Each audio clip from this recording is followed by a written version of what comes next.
Maasai Mara.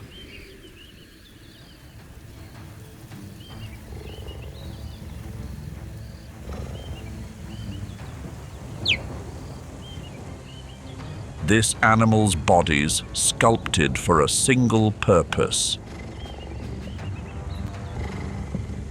speed. No creature on the surface of this planet runs faster. For the prey, only two choices exist: run or die.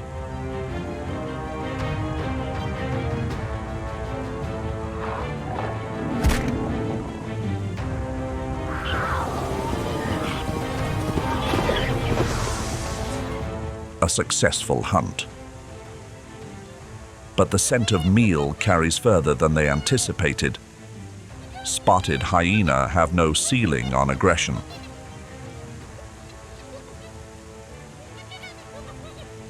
Then other ultimate predators, lions.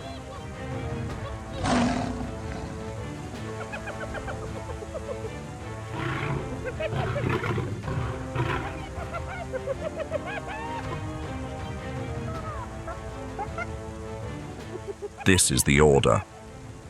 The cheetahs come up short, because the rules of this savage kingdom are not written in speed, but can they turn the tables?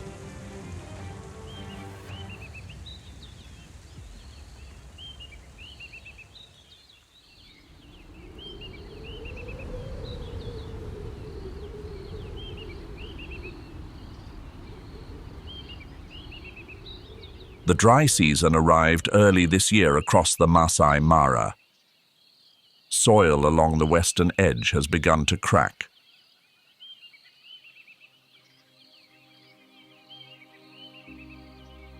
This cheetah alliance has held approximately 800 square kilometers for 2 seasons. For a female cheetah searching for a mate, this is the strongest signal she can receive from a distance. Female cheetah do not choose mates at random.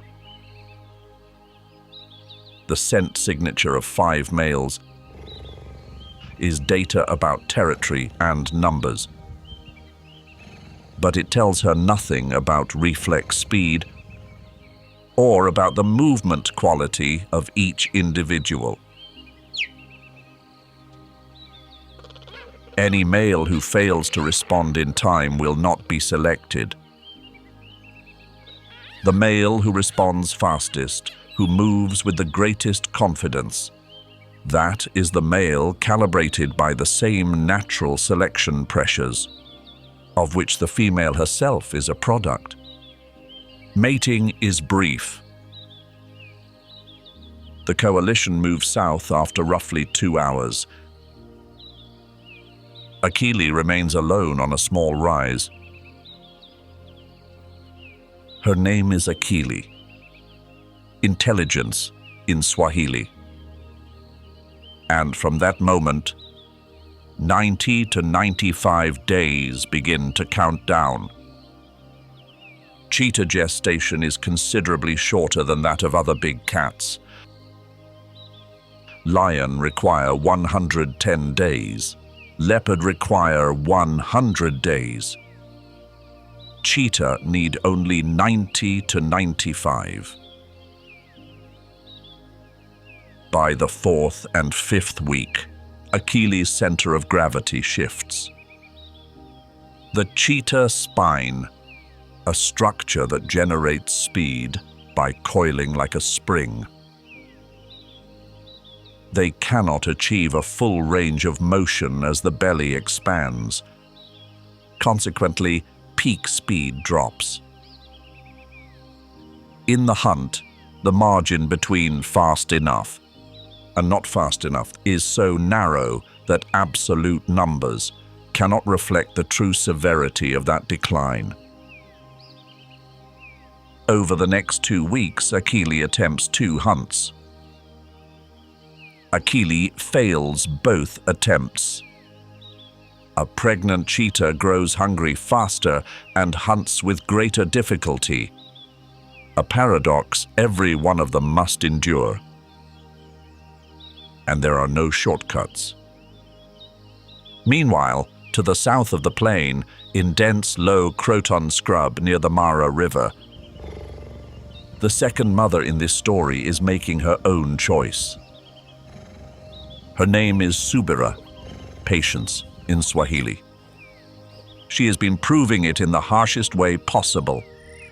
Each weighs approximately 1.2 to 1.5 kilograms, a 20th of the size of their mother, and are entirely dependent on her milk for protein, fat, and hydration. Subira's energy requirements increase by approximately 30% during this nursing period, but she has not eaten in 3 days. If Subira leaves to hunt, every minute she is absent opens a window for hyena, for strange males, for anything. If Subira stays, her body continues to deplete, her milk continues to diminish, and eventually both cubs face the same fate. Subira chooses to stay. That same morning, Akili carries the consequences of one choice. Subira carries the consequences of another. And both are waiting, each for something entirely different.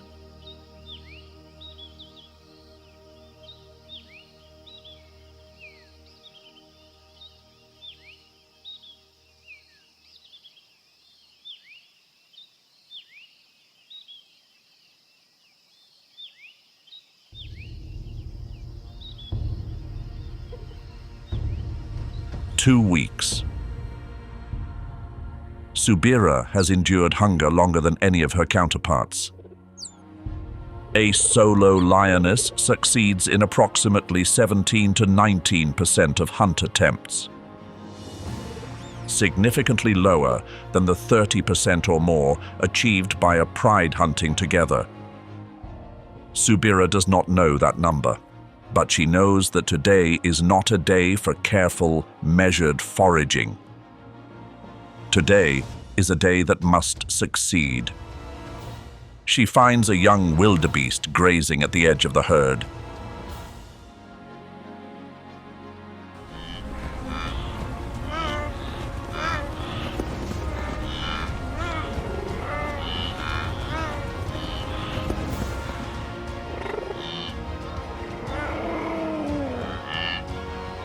She eats for 9 minutes.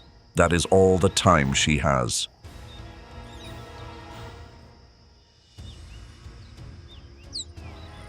For the first time in 48 hours, they feed sufficiently.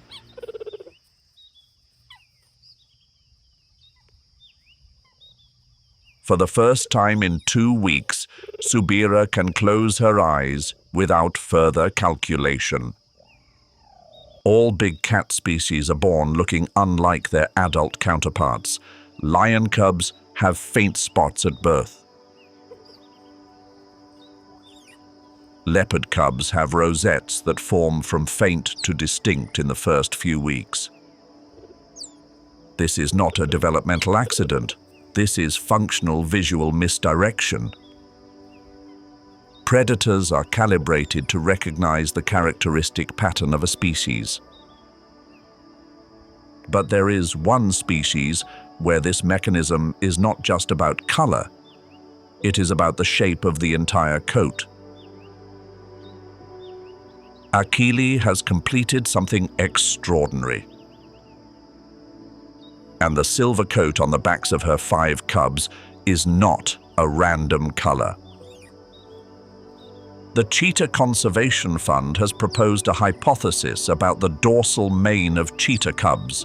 This coat mimics that of the honey badger, a species widely documented as aggressive and unpredictable enough to deter even lion in most encounters. But that protective coat will not last forever. In a few weeks, as adult spots begin to form underneath while the silver mane sheds from above. Will be the most vulnerable moment of their lives. Subira has a pride behind her when she needs it. Akili has no one. That difference determines everything that follows.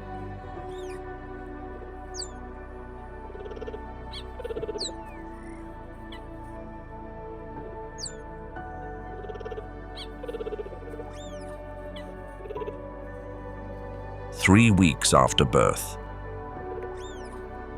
Akili detects an unfamiliar scent from the southwest in the early morning, another female cheetah approaching the buffer zone.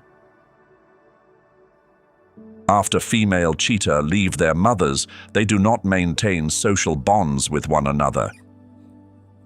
There is no tolerance for territorial overlap during critical periods. The reason is not temperament, it is reproductive competition. Two female cheetah in the same area means two sets of cubs competing for the same prey. When cubs grow large enough to require significant food intake, that competition becomes a fight over generational survival. The female entering the southwestern buffer zone is pregnant. Abdomen gently swollen, approximately week 8 of gestation. She may not have known Akili was here.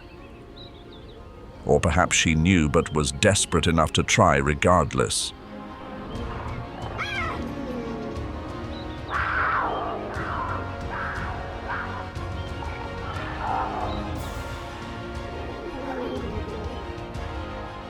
The confrontation lasts less than 2 minutes. Akili has home territory advantage. She knows every stretch of grass, every rise and hollow, every wind direction in this area. The pregnant female defends for a few seconds, then stops. Kaylee, one of the two dominant males of the pride controlling the southern sector, is patrolling his territory when the sound and vibration of the cheetah confrontation travels through the tall grass. Not urgently, not with clear purpose. But a patrolling lion never ignores what is worth investigating, and on this grassland that could be anything.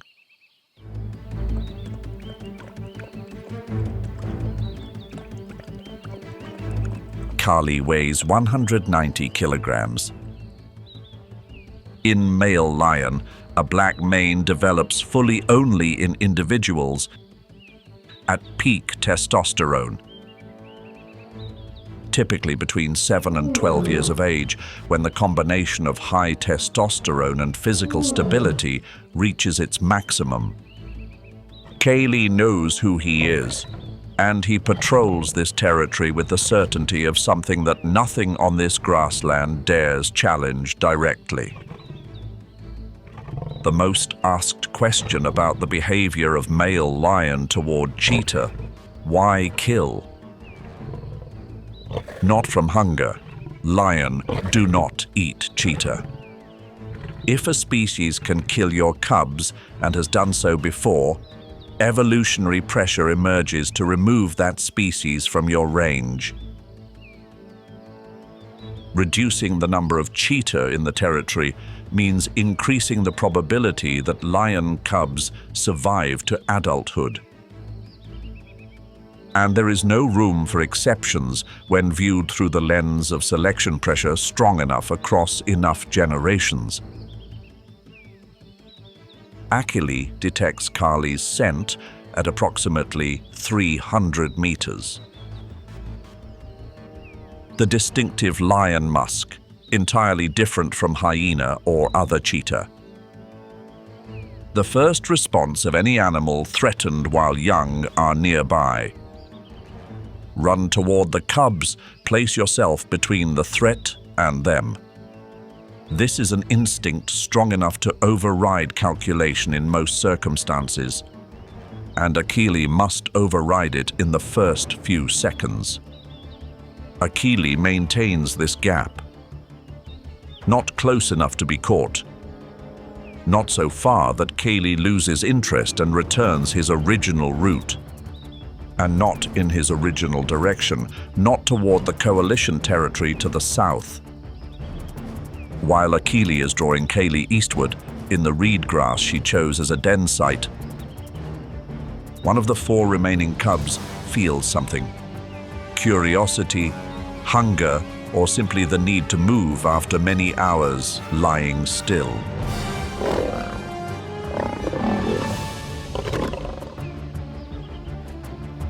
Kaylee finds the den. And cubs that has not lived long enough to know what it needs to fear.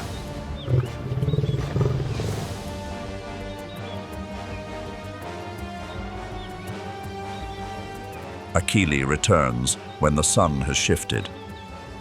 She stands completely still. A new den.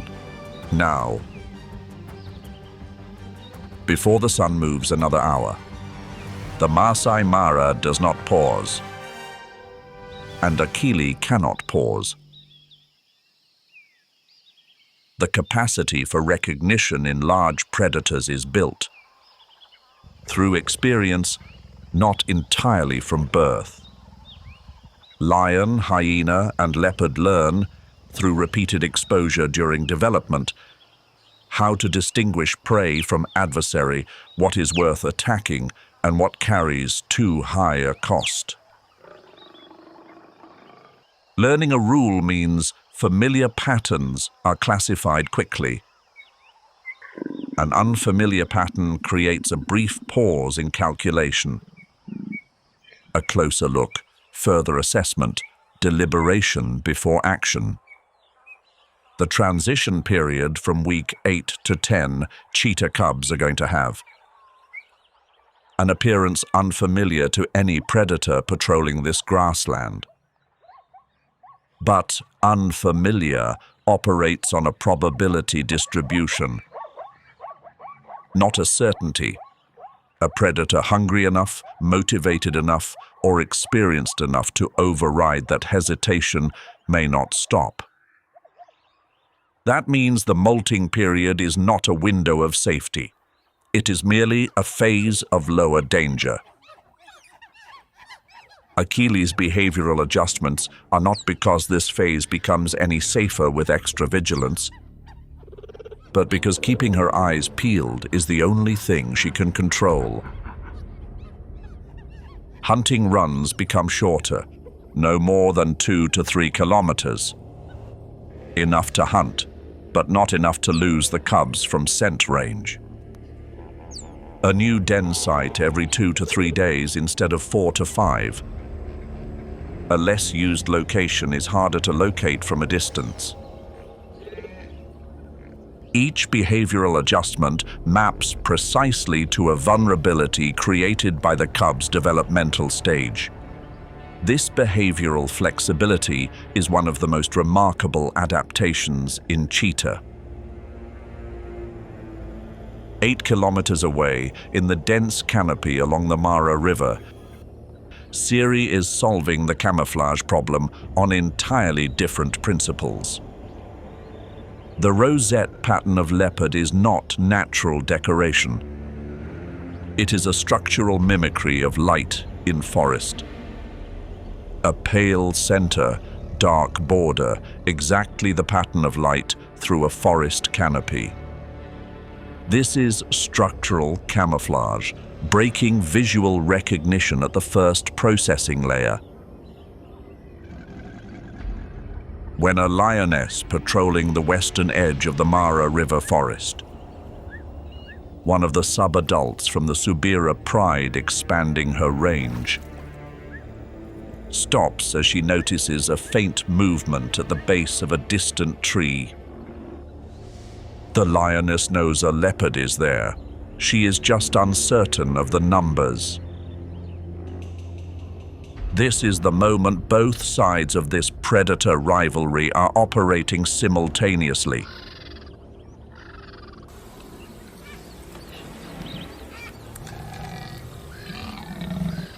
The lioness weighs the cost-benefit of an unfamiliar climb, and two leopard cubs rely entirely on remaining perfectly still. Suddenly, the lioness completely shifts gears. Perhaps a clear hunting opportunity is worth more than chasing an unseen adversary. Gazelles did not know it had just changed the outcome of an encounter it had no part in. This is how the food chain operates in reality. Not predator meets prey, then takes it down, but an overlapping network of probabilities in which any event can redirect, in ways no participant could have predicted.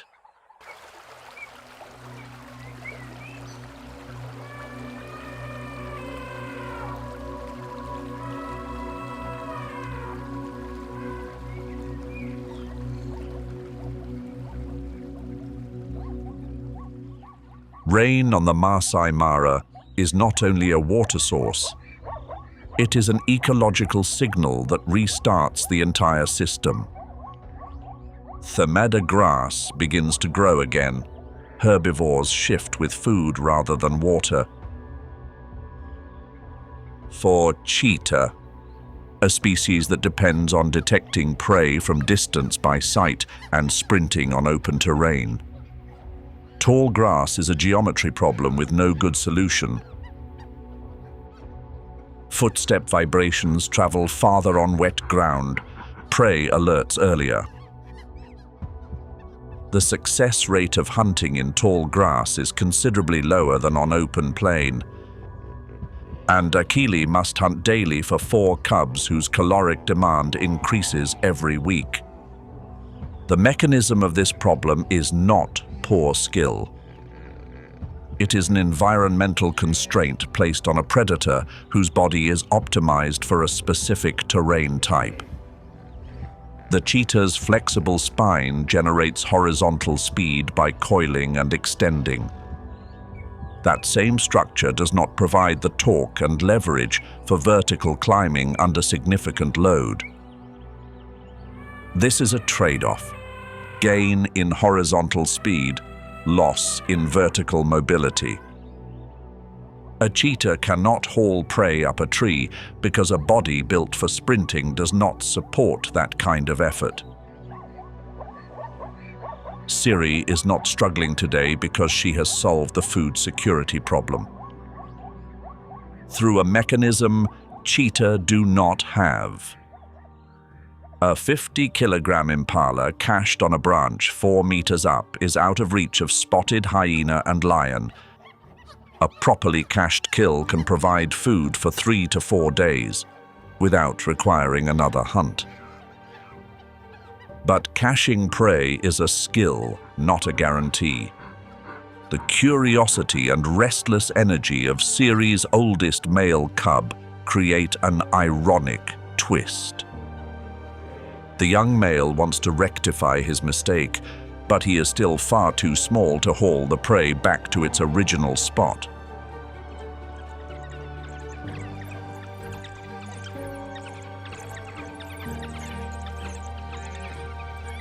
Fortunately, Mom has returned.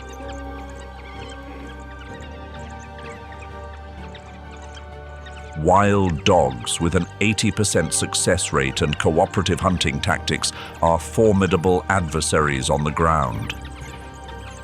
Siri has the upper hand. She can grip the prey and climb back up the tree, while the wild dogs cannot. Among the 3 predators operating across the same broad ecological zone of the Mara River corridor, none has an easy life. They are merely easy in different ways and carry risk at different points. Cheetahs must hunt on a daily basis, yet lack the ability to protect their catch. Leopard have a more reliable food supply, but depend on vertical space. Wild dog have an 80% success rate, but must move constantly and have no fixed territory to defend. And that, on closer examination, is the most important distinction between the 3 species. not hunting skill or body size, but how each manages its relationship with the other predators in the system. Wild dog have an 80% hunt success rate, the highest of all large carnivores on the savanna. But the percentage of kills stolen is also among the highest. Real-world efficiency: hunt 10 times with 80% success, but retain only 3 to 4 meals. Leopard cache prey to avoid theft, but pay the cost of vertical climbing energy and accidents like today's. Cheetah hunt daily, because there is no other way to compensate for 40 to 60% of freshly killed prey being lost, except through volume. 3 different solutions to the same selection pressure.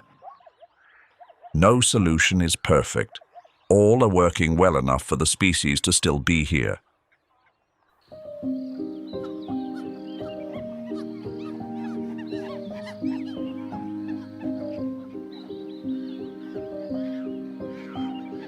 The buffer zone between lion pride territories is not wasted land. This is space created by the very structure of lion defense.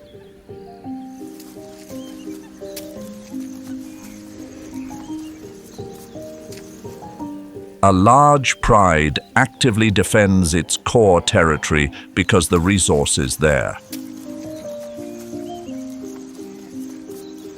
Prey density, water source, den sites are valuable enough to justify the defense cost. Territory edges and buffer zones have lower resource density. Prey moves through but does not concentrate. No reliable water source. No established den sites.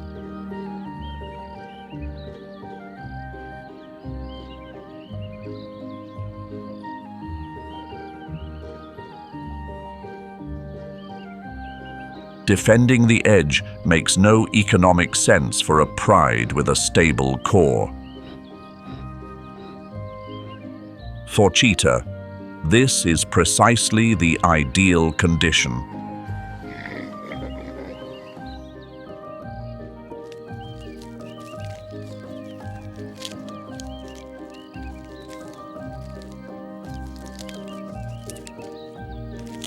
Every place with better prey density also has correspondingly higher apex predator density.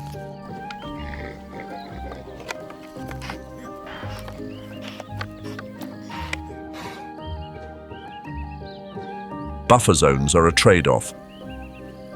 Less prey, but also less daily risk.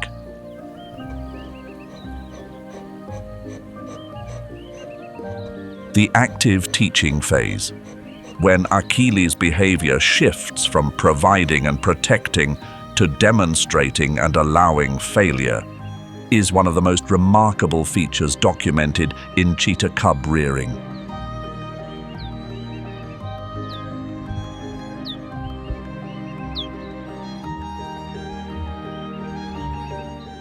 Lion cubs in a pride have 12 months to 2 years to learn from multiple adult hunters before they must fend for themselves. Leopard cubs have 1 to 1.5 years with their mother in a high prey density territory, as leopards select territory to maximize resource access.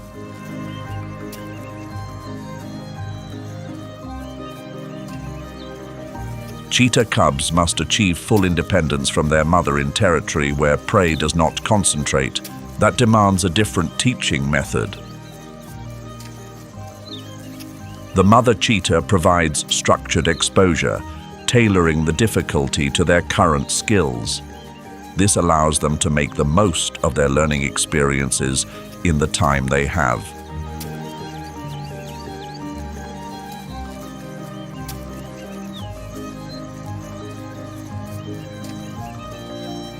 Each attempt with prey matched to the current skill level is a data point.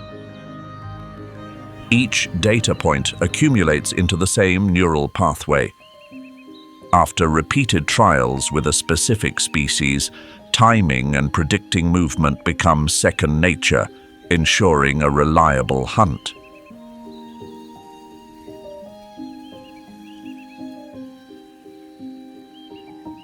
The first lesson: water.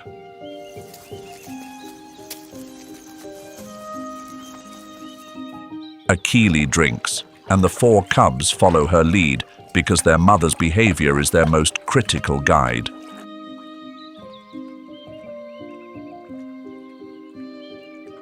They constantly observe and practice before entering actual hunt training.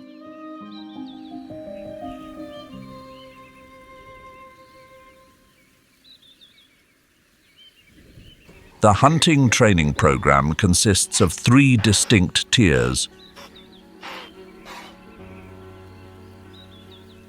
Tier 1, complete observation of a hunt from the stalk to the capture. The cubs stand at a proper distance to witness the mechanics without disrupting the approach.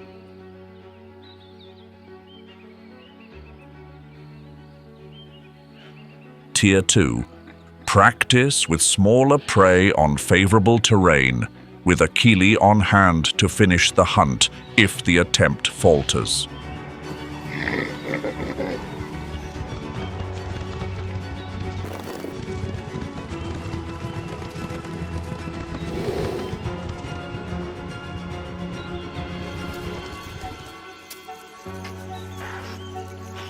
Not to correct mistakes, but to provide a clear example immediately following a missed chance, while the memory is fresh.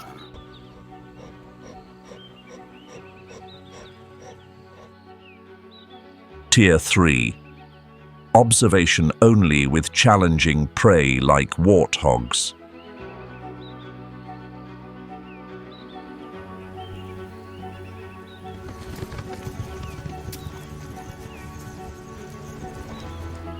A species that actively stands its ground, which a cub lacks the experience to handle smoothly.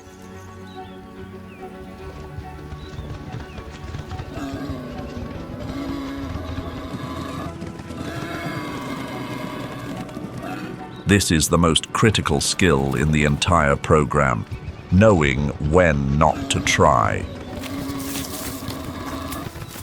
Cheetahs begin to achieve consistent competence and complete independence at 18 to 24 months of age.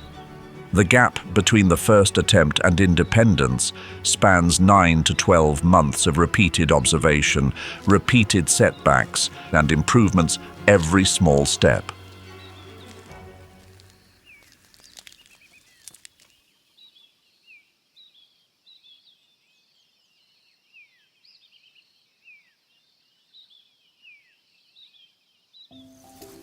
Nine weeks of walking alone in the wilderness.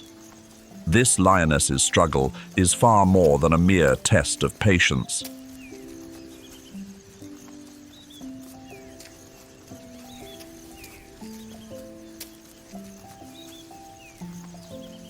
It is a fierce race against time, where energy is the currency that determines survival.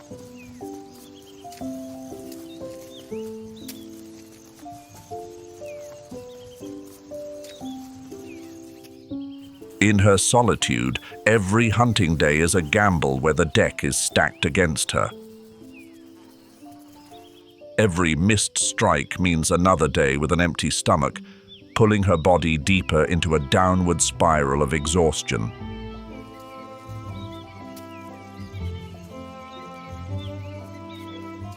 Subira is visibly losing weight. The energy spent nursing her cubs and walking weary miles has completely overwhelmed the meager protein she manages to secure. Her body is pushed to its absolute limit. The loss of her 2 cubs was no random misfortune. In an unforgiving natural world, it is the grim, predictable price for a solitary mother walking without a pride. The 15-kilometer journey back to Pride territory does not follow a straight line. Pace is set by 9-week-old cubs, strong enough to move, but not yet at adult lioness speed.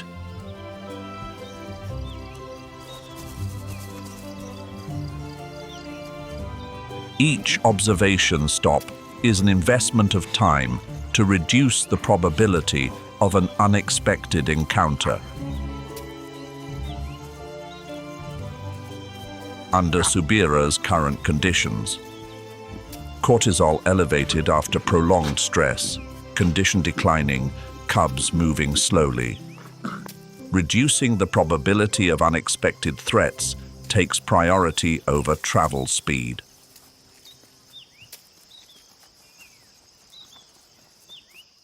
In the social structure of lions, fate has backed Musafiri and his younger brother into a corner.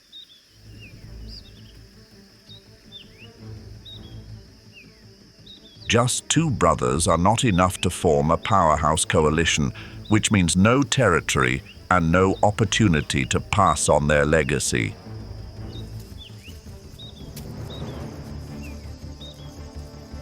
The 2 wandering brothers are robust and skilled hunters, yet they lack their queens. Clearly, this is not a welcome surprise. They want the lioness, but not the little one. Fortunate for them, she is all alone. But Subira is no pushover. Without their mother, her 2 cubs lose their ultimate shield. The nomadic males take full advantage of this situation.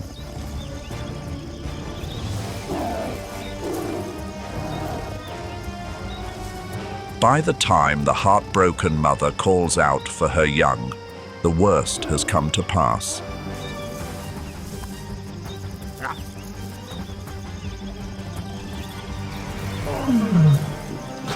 Only one answers the call and runs back to her.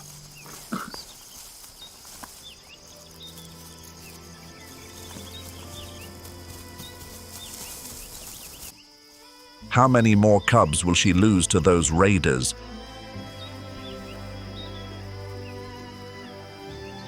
Aching and exhausted, Subira still tries to guide her remaining little one back to the Pride.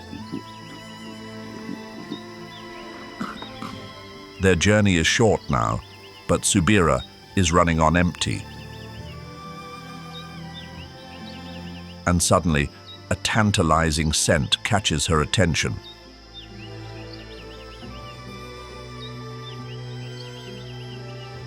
The scent of prey. The aroma of a freshly prepared meal.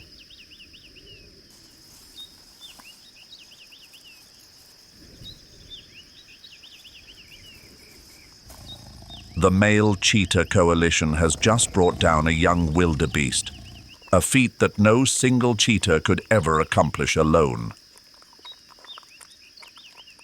Their combined weight reaches 300 kilograms of pure, prime muscle.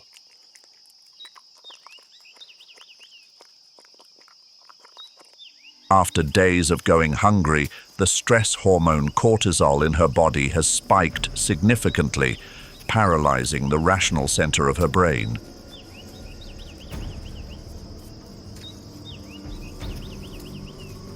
But the 5 cheetah brothers do not budge. The old law of the Savanna only holds true for a mighty pride, not for an exhausted, solitary female. As Subira lunges in, something unprecedented in the history of this coalition occurs. They refuse to back down. A breathless clash erupts.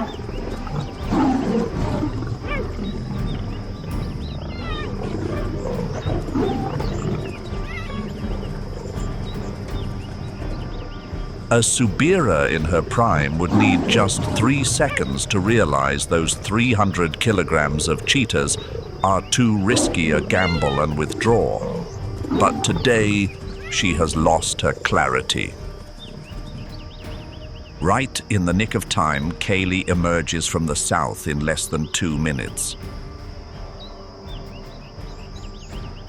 He does not need to know what is unfolding, but the distressed roar of his pride female is a supreme command etched into the DNA of a king.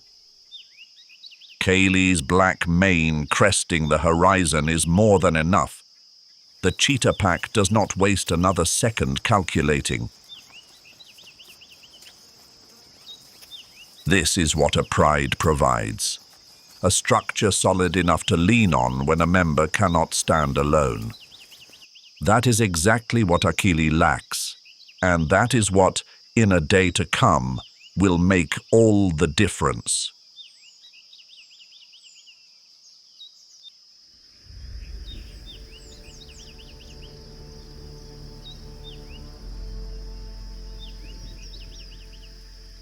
On the open savanna, a 2.5-year-old lioness is expanding her patrol toward the northeast.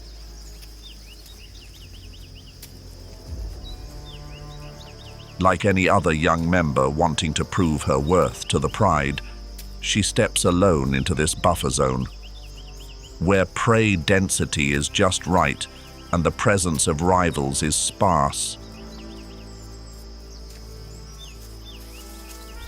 A perfect test for a rookie learning to stand on her own. Suddenly, her nose catches an unfamiliar scent. It is the scent trail of a cheetah.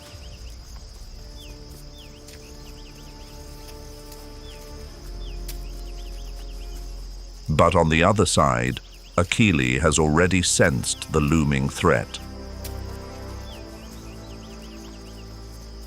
A masterclass in distraction tactics.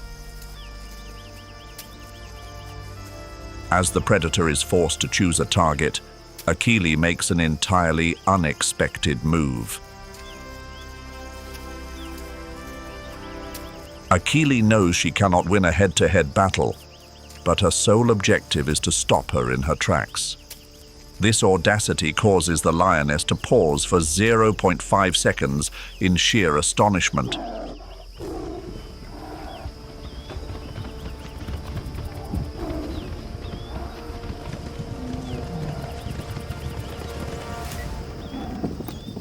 Her target is the flank, not enough to cause lasting harm, but sufficient to freeze her rival in a decisive moment. Out in the open field, any attempt by the lioness to accelerate is completely futile. From 4 hidden vantage points, high-pitched chirps ring out. One by one, all 4 cubs are safe.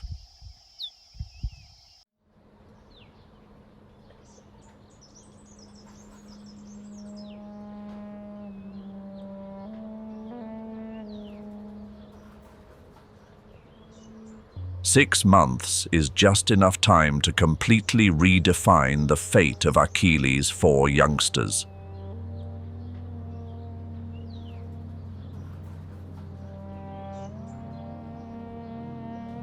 From afar, they already carry the look of future speed champions with their long legs and elegant spotted coats.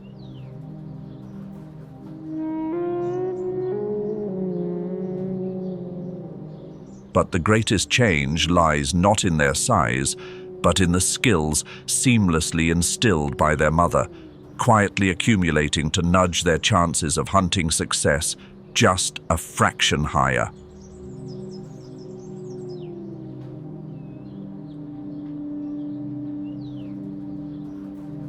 Over the next 6 to 12 months, that tiny percentage gap will be the line between survival and loss.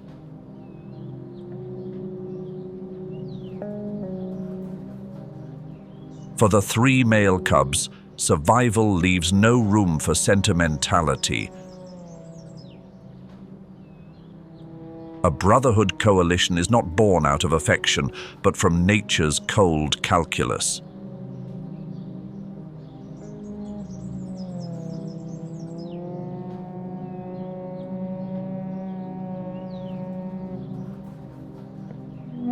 Three males boast a hunting success rate that nearly doubles that of a solitary male when facing large prey.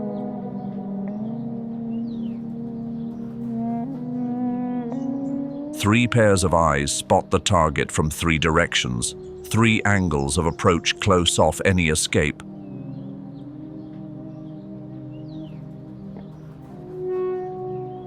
And three sets of muscles possess the strength to pin down the prey before larger rivals can arrive to take credit. 3 is the golden number for optimizing survival.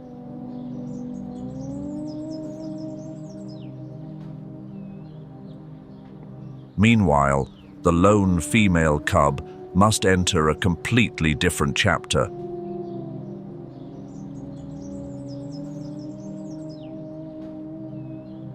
Solitude.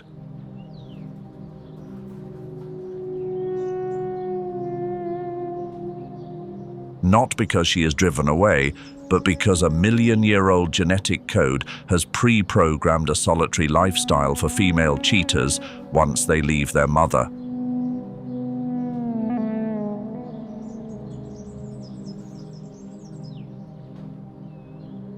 She does not own a fixed territory, but rather a rule of space, constantly moving along with the footsteps of migrating herds.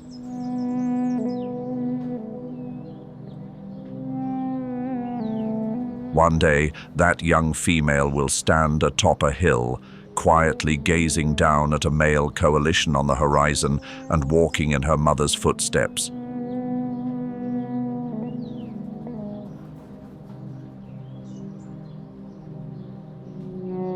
Without a single page of text, their world is passed down through observation, trial and error, failure, and trying again.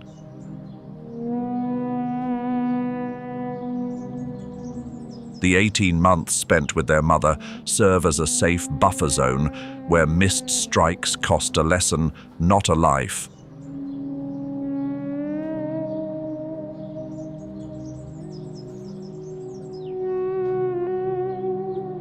Currently, only 7,000 cheetahs remain in the world, and up to 77% of them must survive outside of official protected areas.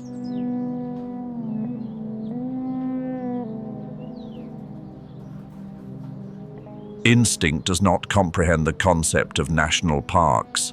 They only know to follow the source of life, the migrating herds that never respect boundaries drawn by humans.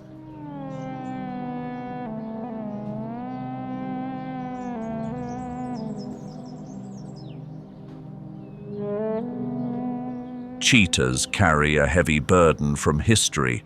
A genetic bottleneck from 10,000 years ago has left 98% to 99% of the deoxyribonucleic acid of today's cheetahs completely identical. This genetic poverty led to a severe misfortune in 1994.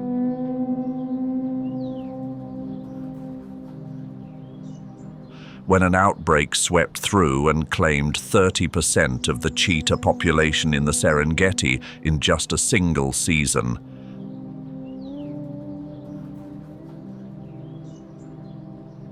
Their immune defenses are identical.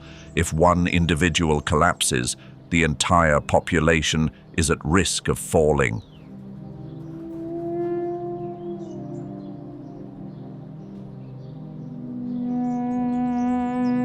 Cheetahs survive to this day, not because nature favors them, but through absolute precision.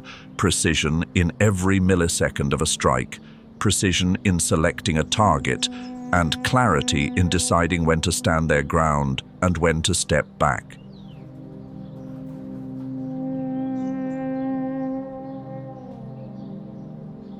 7,000 individuals, a critical alert level.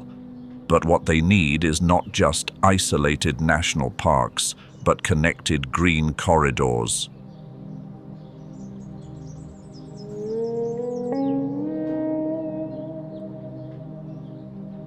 When their sole pathways are fragmented by fences and agriculture, cheetahs lose their way to follow the prey.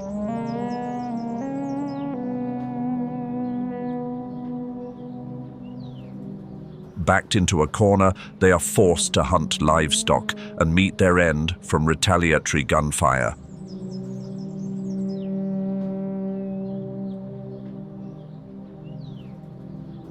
That harsh cycle is no theory. It is a reality documented in Namibia, Iran, and East Africa. To save the cheetahs, the corridors connecting national parks must remain untouched.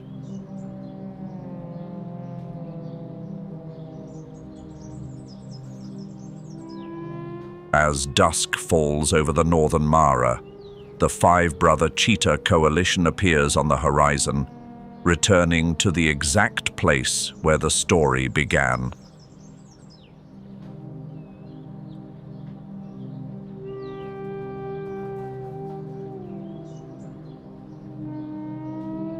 The kings have just returned, stepping across the battleground of a conflict they missed.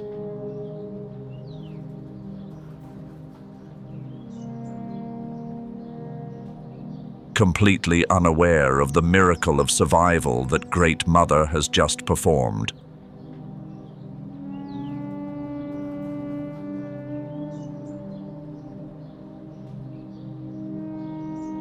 "7,000, and still declining, but today, amid the swaying grass of the Maasai Mara,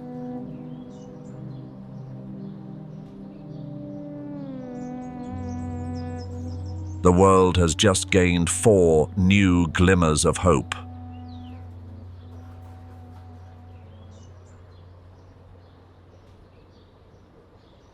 More than 5,000 years ago, in the civilization of ancient Egypt, cheetah were symbols of power and divinity.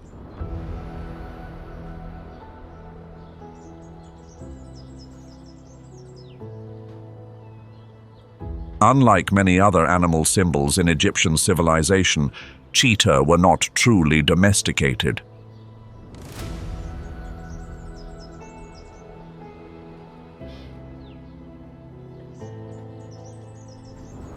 Pharaohs kept them because the presence of cheetah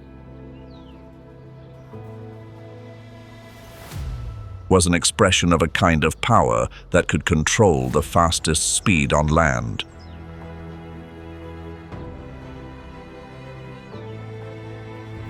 The goddess Mafdet,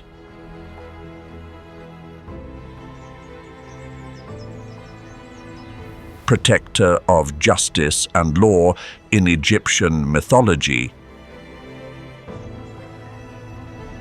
bore the image of cheetah because the agility and precision of this species reflected the concept of justice,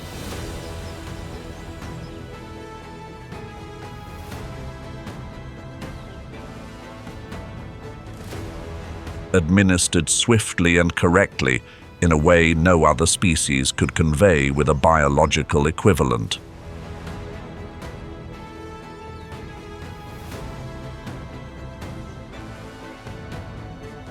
In the Mughal Empire of India, Emperor Akbar owned more than 1,000 trained cheetah for hunting.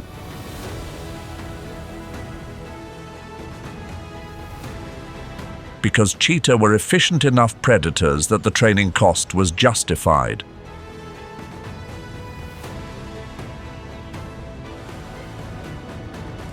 And because cheetah on the hunting grounds were an aesthetic and political statement that an entire culture understood.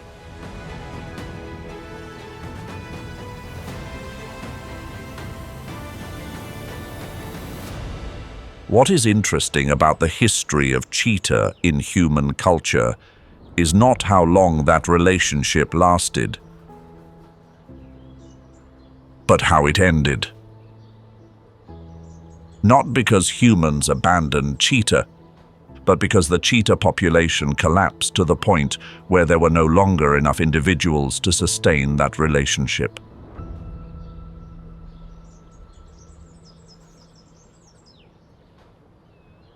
The range of cheetah once stretched from Africa to the Middle East and India. Today it covers less than 280,000 square miles, less than 10% of historical habitat. Humans once kept more than 1,000 individuals in a single palace. The entire wild population today is approximately 7,000 individuals. That number is the direct consequence of what humanity has done to the landscapes cheetah needs to survive.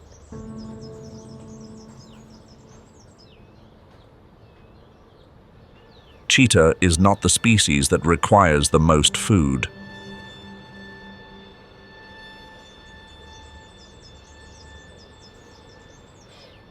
Or the largest home range among large African predators. They require something very specific: open grassland with grass height between 30 and 50 centimeters.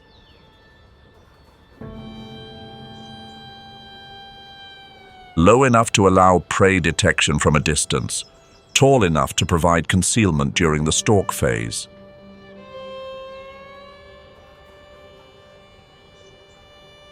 Any deviation from that range, grass too tall from the rains, too sparse from overgrazing, fragmented by agriculture or fencing, and cheetah hunting efficiency declines in a way incomparable to leopard or lion, whose hunting strategies depend less on a specific visual range.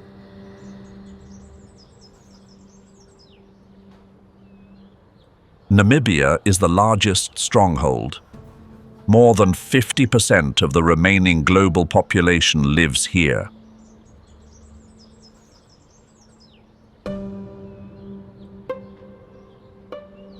Simply because agricultural land use here still overlaps sufficiently with cheetah requirements.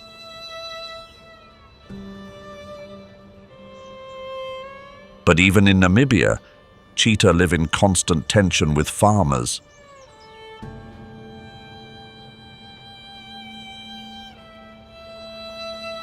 Cheetah do not prioritize livestock as prey, but when wild prey density is low.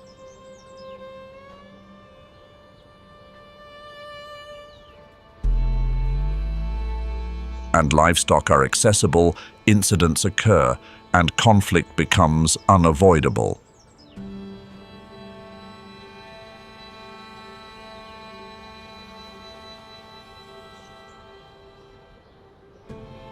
The food chain here operates like a network of pressures, conflict points, and mutual dependencies in which every species must negotiate space.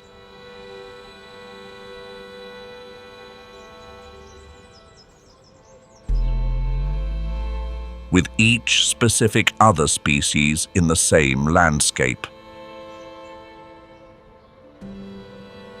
Cheetah require space with open terrain, accessible prey, and large predator density, low enough to avoid constant displacement.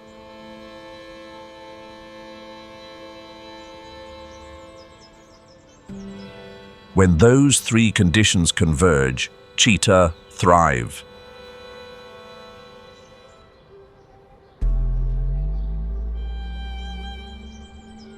When one of the three collapses, the entire system begins to fail in cascades.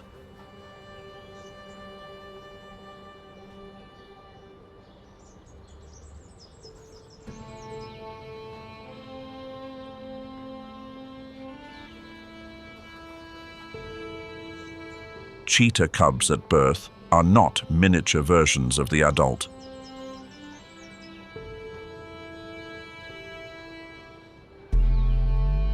That is an evolutionary defense mechanism by design, but that mechanism has limits.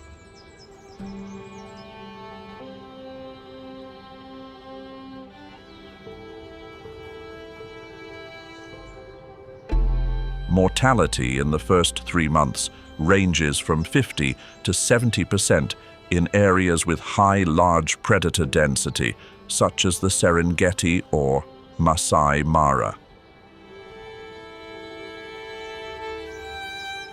This is the selection pressure that 3 million years of evolution has produced a range of coping mechanisms to address, not sufficient to eliminate the risk, but enough to tilt probability slightly towards survival.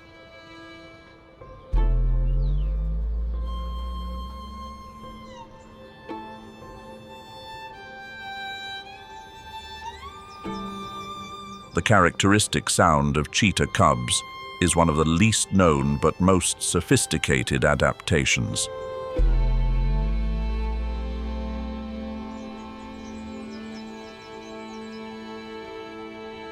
This call is produced at a frequency range and intensity level optimized to carry 150 to 200 meters. Far enough to reach the mother if she is within that radius. Not far enough to attract the attention of predators at greater distances.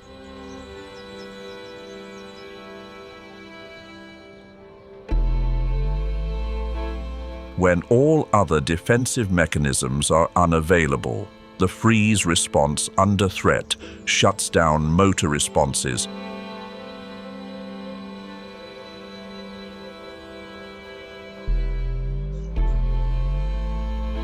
While sensory processing remains active, allowing the animal to detect when the threat has moved away without producing movement signals while the threat is present.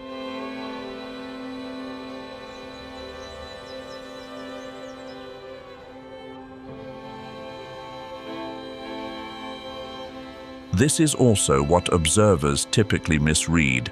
A cheetah cub lying completely still in the grass is not sleeping or injured.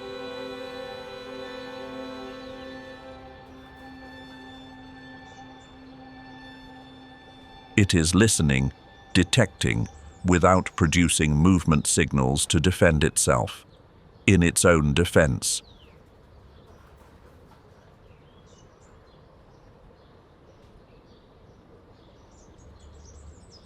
But the neonatal period is not the highest risk moment in a cheetah's life cycle. That is the period beginning when cheetah separate from the mother and ending when a territory is established.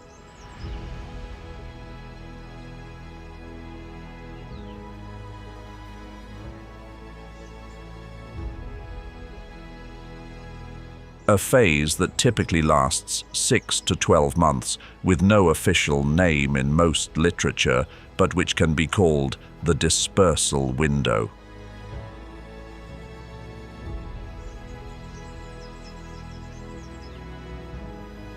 A cheetah leaves its mother with a library. Thousands of hours of observation encoded into the nervous system.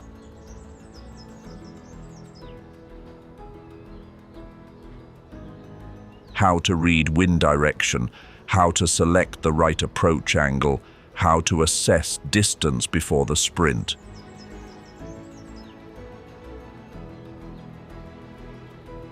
But all those skills were built for a specific landscape, a territory learned alongside the mother. When stepping beyond that territory, the library is still there, but the index is wrong.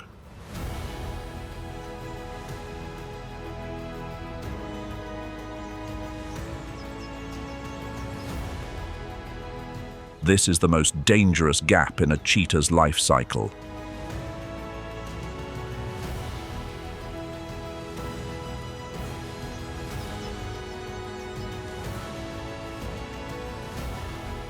On a territory held by a long-established coalition, scent signals along the boundary are not merely declarations of ownership.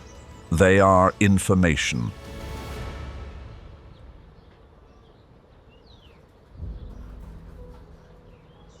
About those who have been here longer, who have encoded the landscape into memory across thousands of hunts. They falter during the window before those skills can be effectively put to use. The gap between what their mother taught them and what the real world actually demands.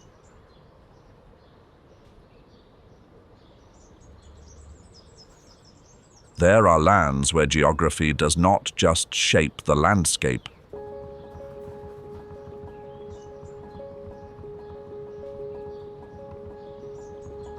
It lays down the law.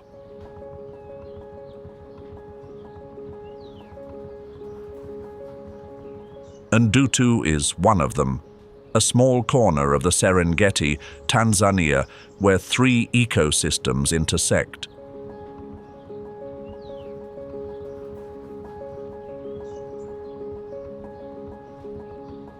The short grass plains to the south, the woodland fringe along the lake, and a year-round water source that never dries.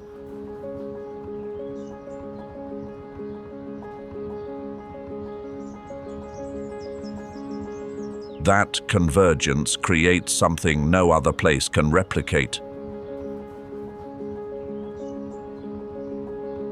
An unusually high prey density relative to the area.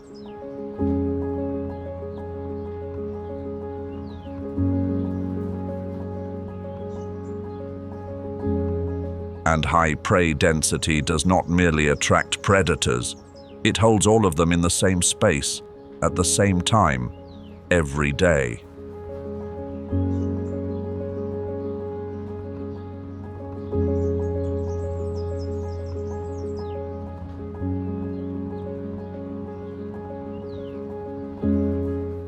Lion, hyena, leopard, and cheetah.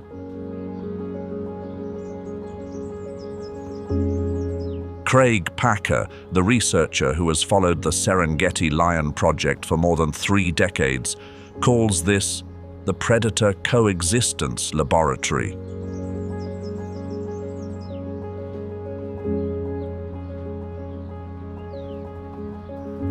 Because it is intense enough to document what elsewhere remains only prediction.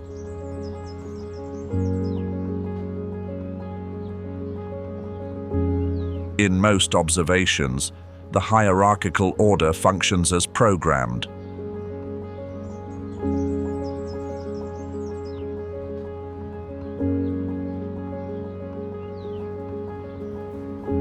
Cheetah yield when lion arrive. Hyena retreat when enough male lion are present.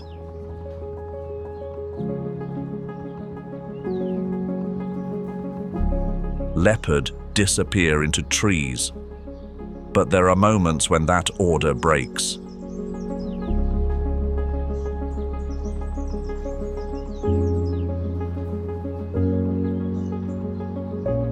This is a reflex mechanism.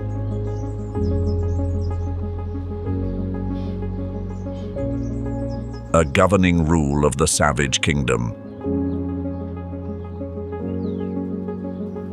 Whatever spotted cat stands before them, lion will eliminate.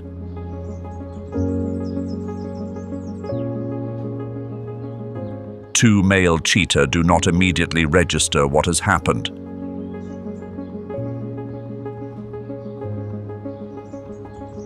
Testosterone at peak creates a narrowing of attention such that no external information below a certain threshold can penetrate. This is the cost of reproductive focus at its most extreme. Efficient enough under normal conditions to have been maintained across millions of years. Ndutu that day.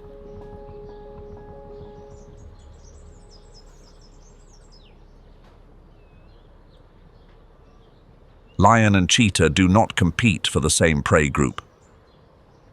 Lion prefer buffalo, zebra, wildebeest. Cheetah prefer small, fast Thompson's gazelle.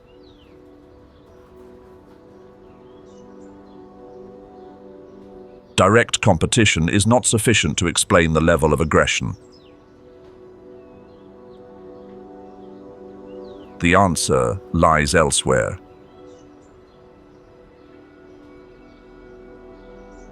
Female cheetah, under the right encounter conditions, are capable of attacking lion cubs.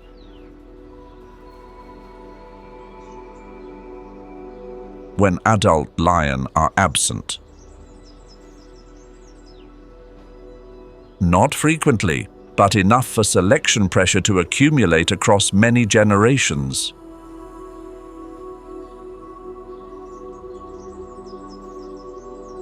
Spotted hyena kill lion cubs, leopard kill lion cubs.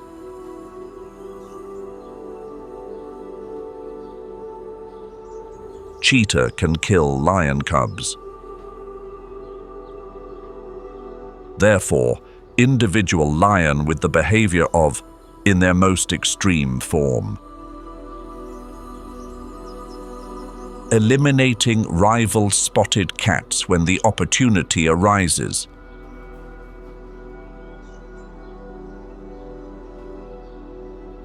Pass on genes across more generations of lion cubs than those without that behavior. That is why Ndutu became a place.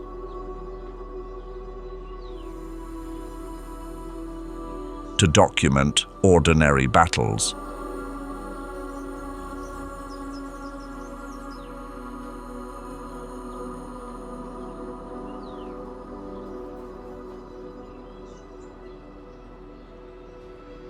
Before any hunt, before any animal, there was grass.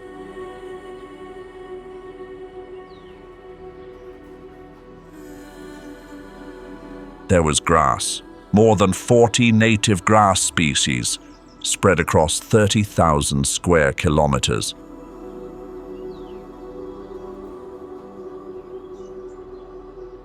Each occupying a distinct ecological niche. The Meda triandra on well-drained slopes.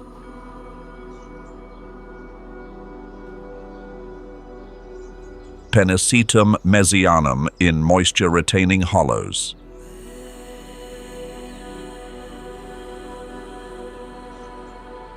Digitaria macroblephera on hardened ground, where other species cannot take root. All doing the same thing. Converting sunlight into energy. 1 hectare of Mara grass produces 8 tons of biomass per year. Multiplied across 3 million hectares. Enough to sustain more than 2 million large mammals. Every calorie in this ecosystem, from the energy in a wildebeest's muscle,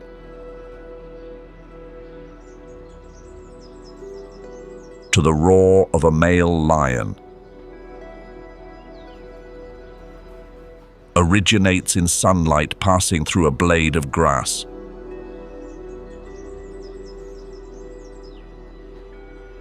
But the Maasai Mara is not a stable landscape.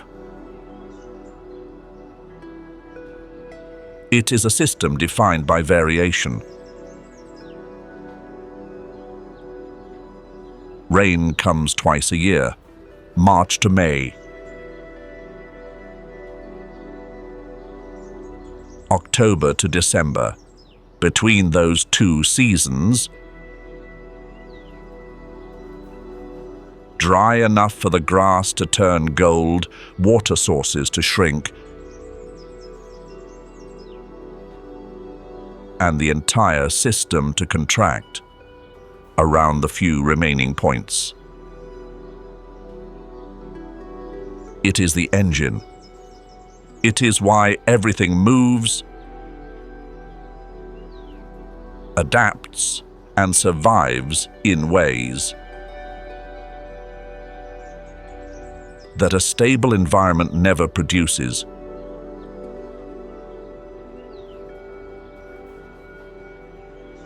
When rain arrives after drought, seeds dormant in the soil activate within hours.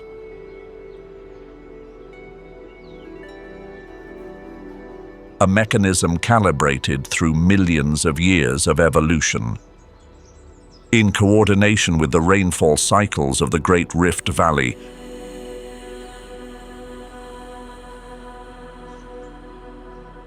in 3 days, golden grassland turns green.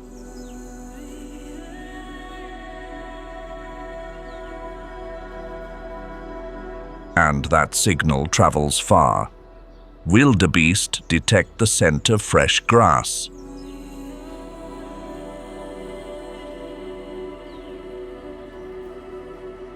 When that signal spreads southward, millions move.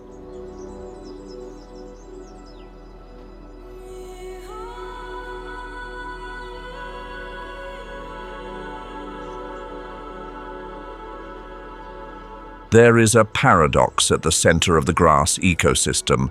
The species that graze the most are the species the grass needs most.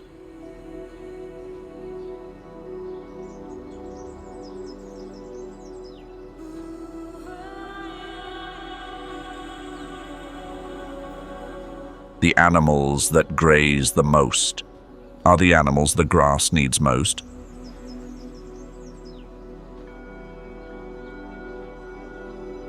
Instinct calls that destruction.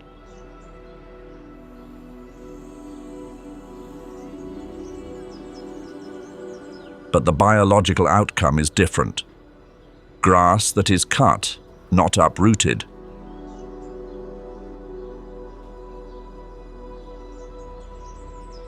Regenerates faster than untouched grass.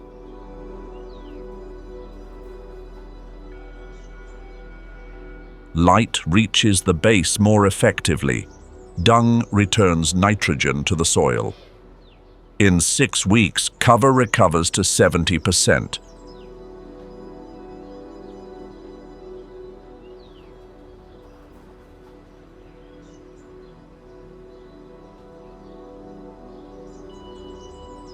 Wildebeest and grass are not enemies in a resource war. Remove the grass and nothing else remains on the Mara for the entire energy pyramid.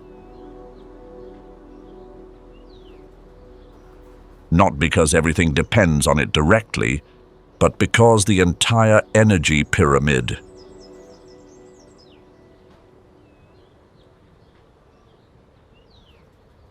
How can so many different grazing species live on the same grassland without competing to extinction? Without competing to extinction? The answer is not peace. The answer is division of labor. Zebra arrive first in the migratory cycle.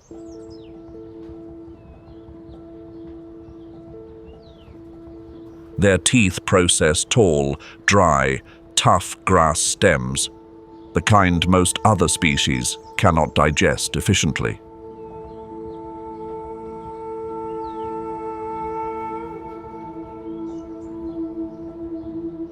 When zebra move on, shorter, newer grass is exposed.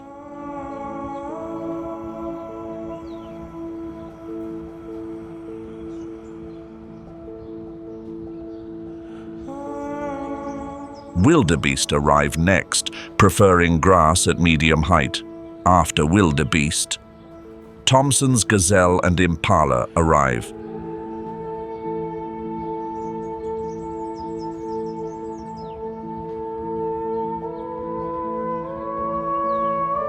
to graze the remaining young shoots. 3 species, 3 different grass tiers. No direct competition. This is not coincidence. It is the result of millions of years of coexistence.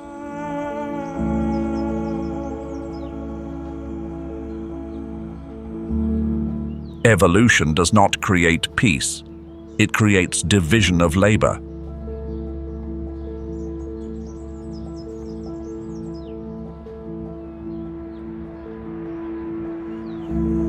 There is no phenomenon on Earth of this scale.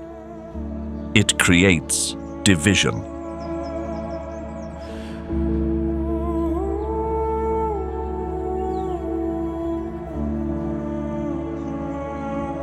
The Great Migration, world's deadliest river crossing, of this scale exists on Earth.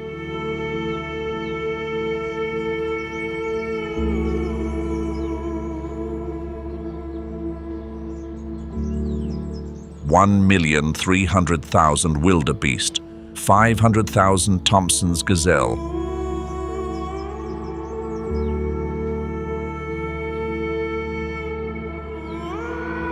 200,000 zebra, moving in a northern arc from the short grass plains of southern Serengeti in Tanzania.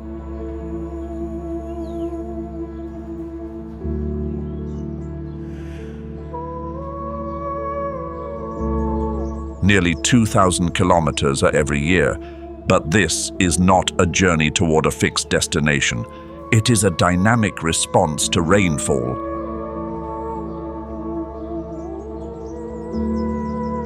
Wildebeest have no map.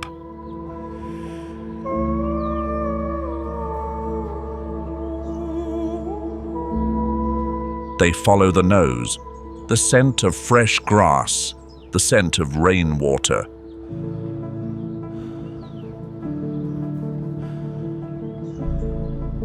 When rain falls on the Mara in July, that signal spreads southward.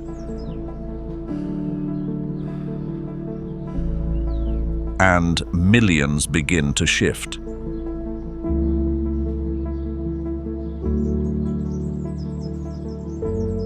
Ecologically, this is the largest nutrient distribution mechanism on the continent. Each wildebeest carries grass seeds on its coat and in its dung.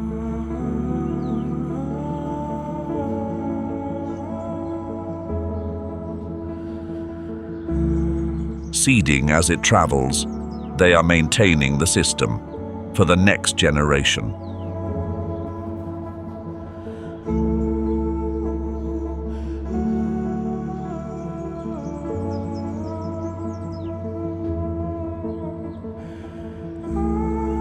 Each year, the wildebeest herd must cross the Mara River.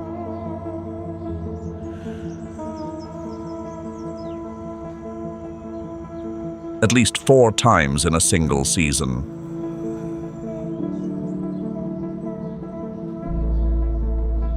For the next generation, Nile crocodiles have been gathering here for weeks.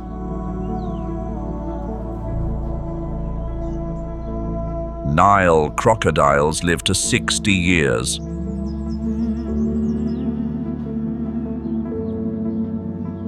The largest have memorized this crossing point since before they learned to hunt.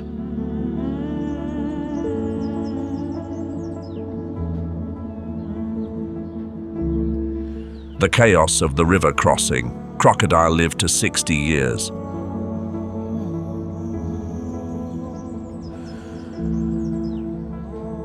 The largest have remembered this crossing since they were smaller than a child's arm.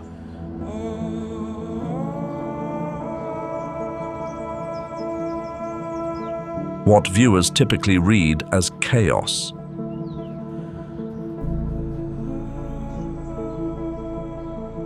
is actually a structure with its own logic. The herd may stand at the bank for several hours. Crowd dynamics build pressure from behind at a certain density threshold.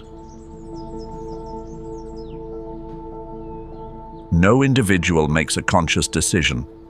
The herd simply crosses. Most cross safely, and the journey continues. This is not the end of the story. This is the midpoint of a cycle, with no day of rest. The Maasai Mara is home to 5 large predator species existing simultaneously.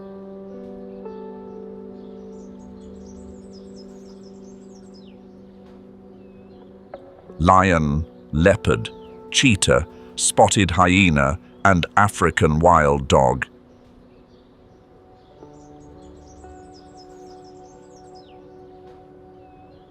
In ecological theory, this should not happen. The competitive exclusion principle predicts that.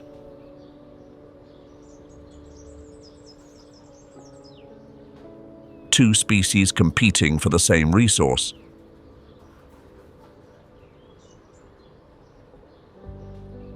Cannot coexist stably without some mechanism of differentiation.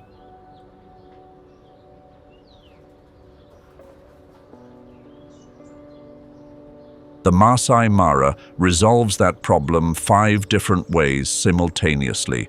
Lion are nocturnal generalists.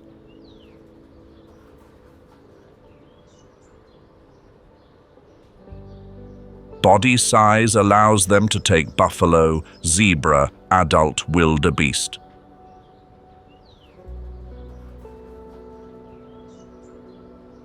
The strength of numbers compensates for limited speed. They dominate absolutely in the layer of darkness.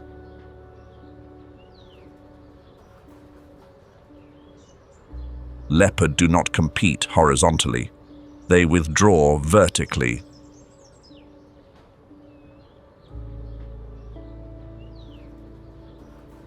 Operating in tree terrain, sleeping and eating in the canopy, in a 3-dimensional space that lion cannot access easily.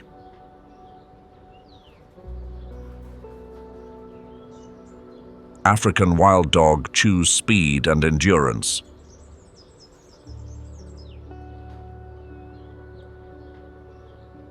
"50 kilometers per hour sustained over 5 kilometers.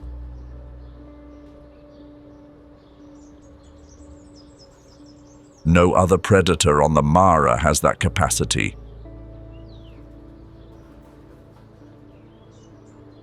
They hunt by day on open terrain and share with the pack.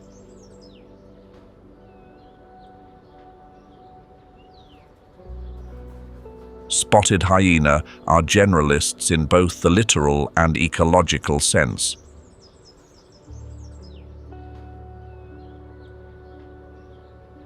They hunt, often more efficiently than lion, but also scavenge, digesting parts no other species can.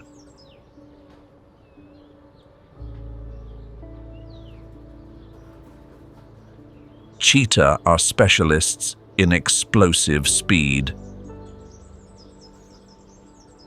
A 50% success rate, before accounting for kleptoparasitism. These 5 species do not merely share space.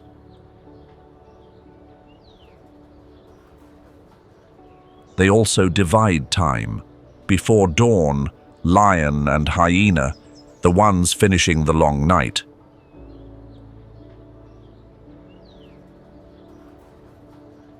Early morning, wild dog and cheetah.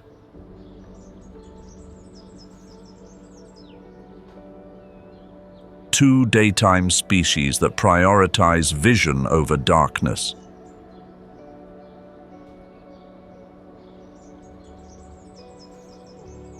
Midday, nearly all rest.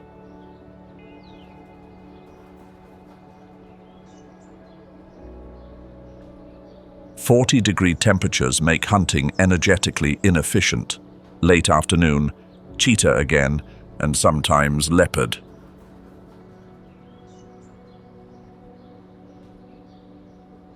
Night, lion, the apparent chaos of the savanna.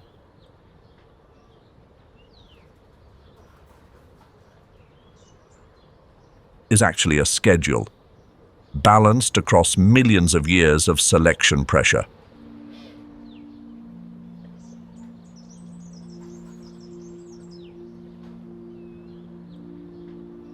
Being a predator is not a position of privilege. It is a job with enormous energy costs and a high failure rate.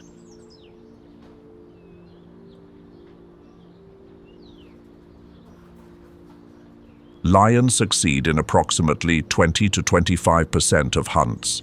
That is 3 in 4 efforts ending with nothing.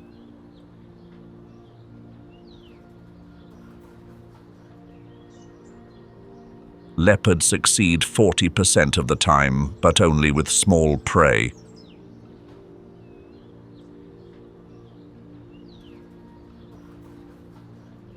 Wild dog have the highest rate, more than 80% when the pack is large enough.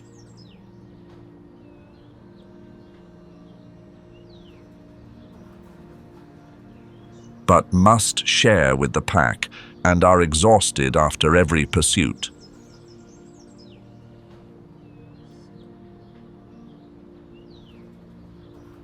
Cheetah are a special case, a success rate of approximately 50%. Impressive technically.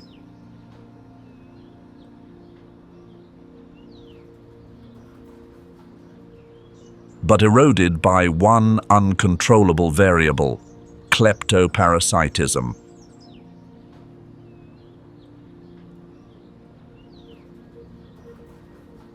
(10 to 15% of prey caught is lost to other species before the meal is finished. Every meal on the Maasai Mara is not an endpoint. It is a negotiation.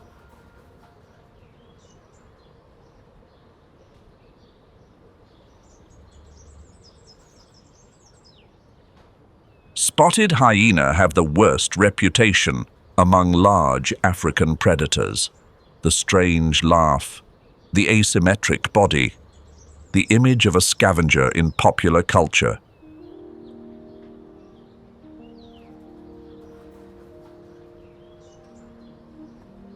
The ecological reality reverses most of those perceptions. Spotted hyena are active predators. Research tracking from the 1990s.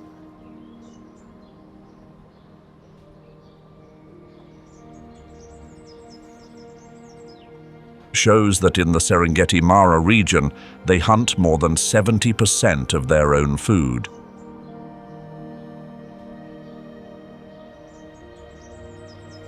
And frequently lose kills to lion, not the other way around.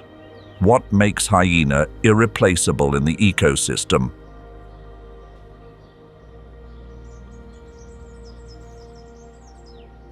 Is their digestive system. Hyena stomach acid is 3 times stronger than that of dogs or cats.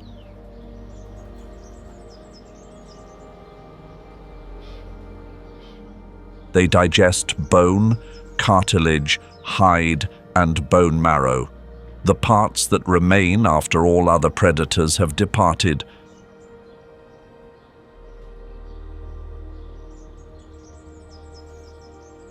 An adult wildebeest carcass weighing 200 kilograms will disappear completely within 12 hours. If a sufficiently large hyena clan is present, nothing is wasted.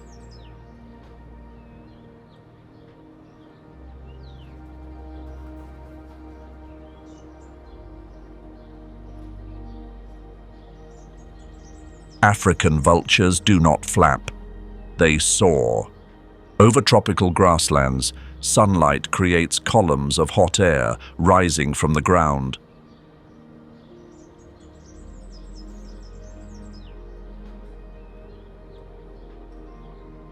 Thermal updrafts on clear mornings.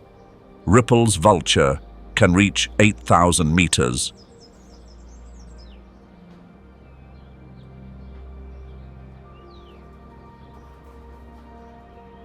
On these air columns, circling in a radius of hundreds of kilometers, with almost no energy expenditure.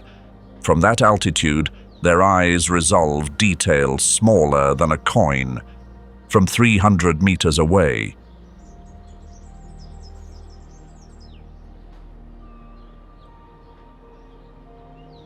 When one vulture descends, others across the entire region read that behavior and descend as well.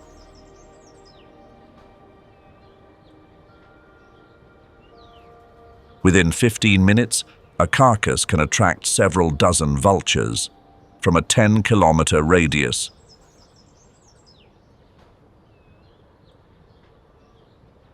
They do not merely eat, they are the sanitation system of the savanna, removing pathogens from the environment before they can spread.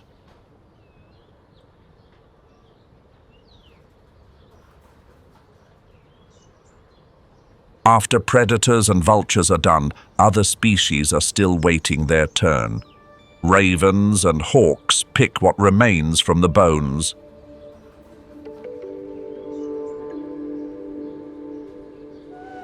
Foxes and honey badger eat what is left. Dung beetles roll dung from every passing animal back to their underground chambers,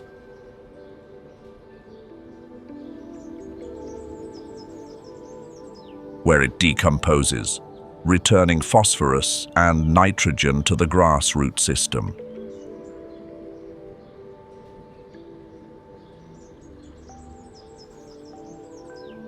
Soil bacteria break down the final remains.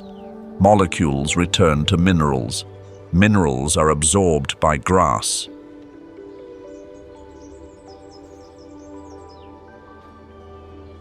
Energy has traveled from sunlight, through a blade of grass, through wildebeest, through lion, through vulture, through dung beetle, through soil, through grass roots.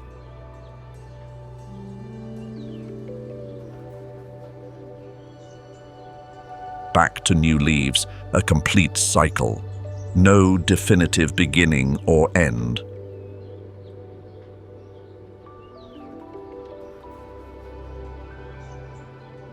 Only the ceaseless flow of energy through temporary forms.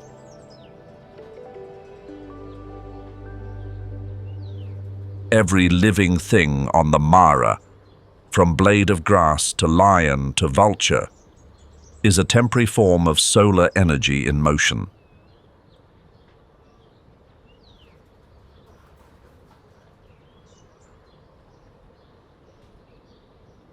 A complex ecosystem, like the Maasai Mara, appears resilient, millions of years of shared evolution.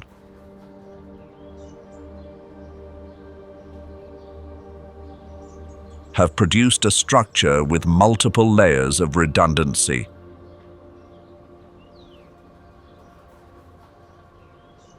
But complexity does not equal infinite resilience.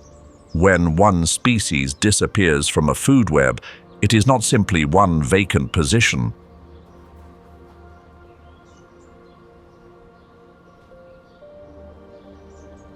The effect ripples across the entire network in ways that cannot be simply predicted.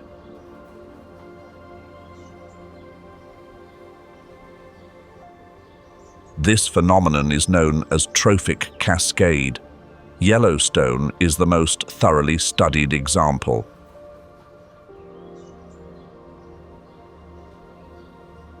When gray wolves were removed from the ecosystem, elk populations grew unchecked, without a predator to regulate them.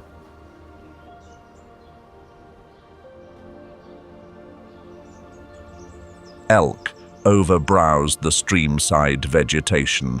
Willows and cottonwoods collapsed. Stream banks eroded.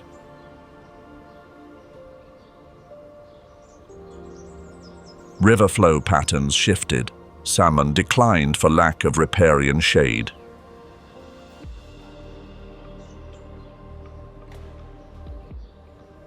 a single wolf determined the health of salmon through multiple indirect trophic levels.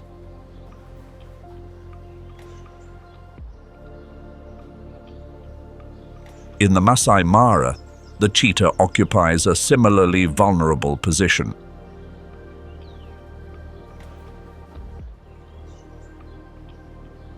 The global population stands below 7,000 individuals.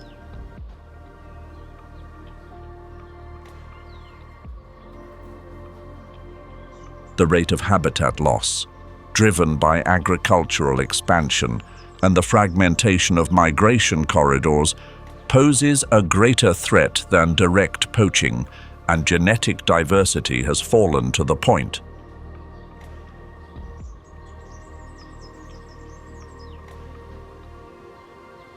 Where the entire living cheetah population shares 98 to 99% of the same genome.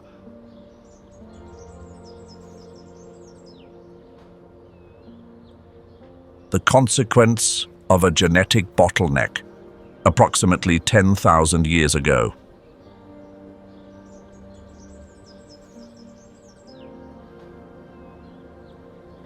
A genetically uniform population is a population without resilience. Against environmental changes it has never before encountered.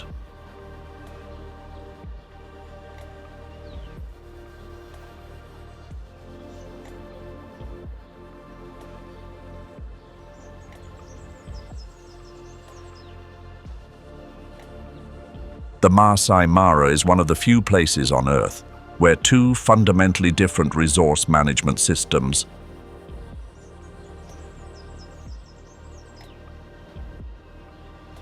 still coexist side by side: strict conservation and traditional nomadic pastoralism.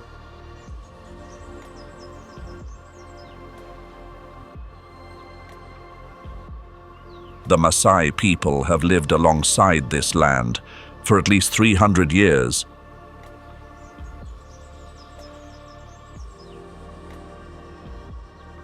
Alongside lion, alongside cheetah, alongside the wildebeest herds.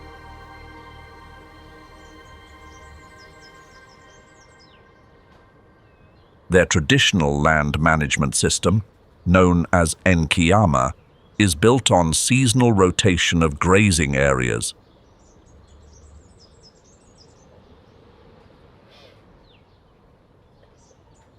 The same ecological principle, that wildebeest follow by instinct, comparative studies show.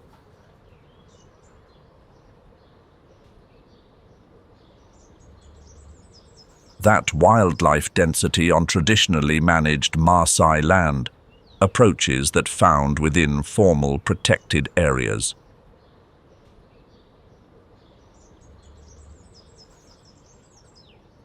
Not because the Maasai do not alter the land, but because the way they alter it has been calibrated across centuries of careful observation.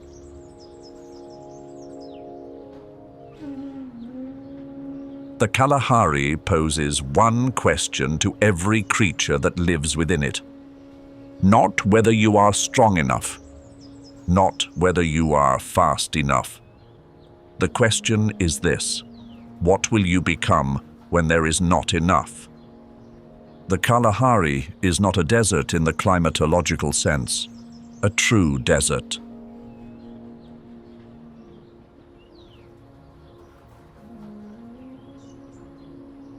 Where annual rainfall drops below 250 millimeters, where vegetation all but vanishes, is a landscape of an entirely different kind. The Kalahari receives between 150 and 500 millimeters of rain each year, depending on region and season.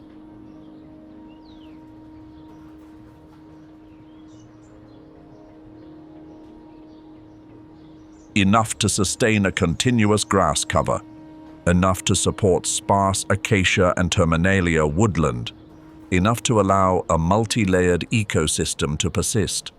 No month is guaranteed water, No season is stable enough for any species to build its strategy around a calendar.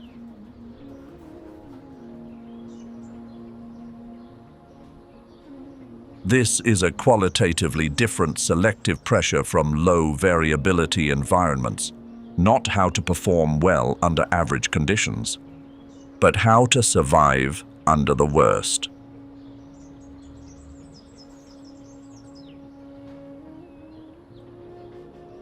Those two questions produce two entirely different sets of biological answers. Kalahari sand is red because of iron oxide, millions of years of weathering concentrated in the upper soil horizon. But color is not the most important property of this sand. What matters is how rapidly it absorbs water. Rain percolates downward rather than running across the surface.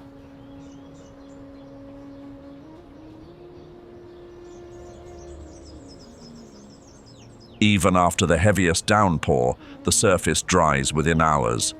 Surface water, water that can be seen and drunk directly, is nearly absent for most of the year.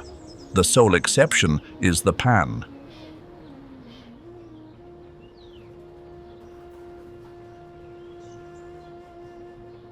Pans are small clay-lined depressions scattered across the landscape. Clay does not drain as rapidly as sand. After rain, a pan holds water for days, sometimes weeks.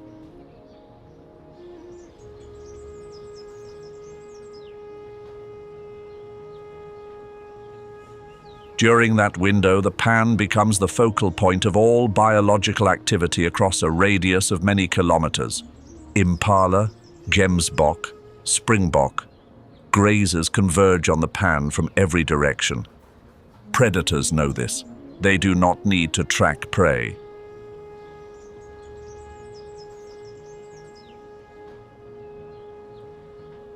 They only need to know which pan holds water and wait. When a pan fills, interspecies conflict becomes unavoidable.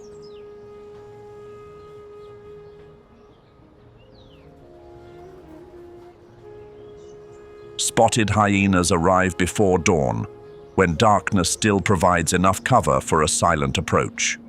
Lions arrive to find hyenas already present, not because they need to drink at the same hour, but because the scent and sound of hyenas at the pan signals that water is here.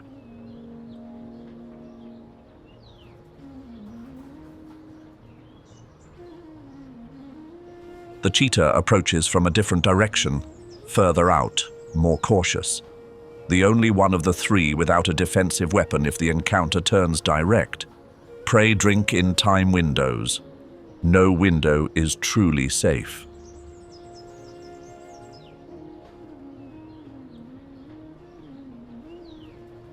But some windows carry lower risk than others. Over generations, grazers have learned, not through reasoning, but because individuals that failed to learn left no offspring. Which hours of the day carry the lowest probability of meeting a predator at the pan?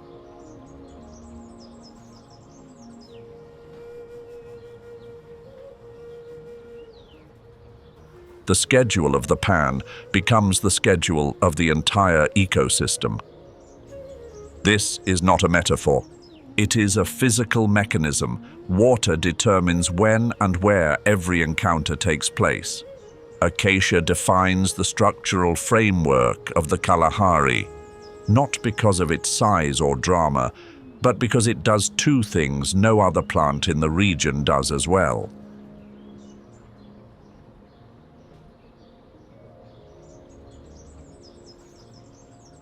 First, its roots penetrate 4 to 15 meters, reaching groundwater that no rainfall can touch. Second, acacia forms a symbiosis with nitrogen-fixing bacteria in its roots, generating fertilizer from atmospheric nitrogen and enriching the surrounding soil.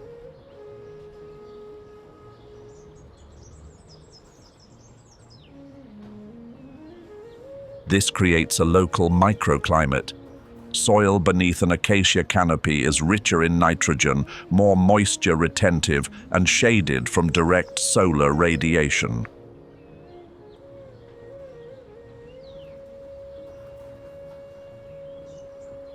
Termites build colonies in the acacia-enriched soil. Meerkats excavate burrows anchored to abandoned termite mounds. Bat-eared foxes hunt termites across the ground. Meerkats have already opened. Vultures perch on the highest branches and observe, from a single tree, a network of 8 species.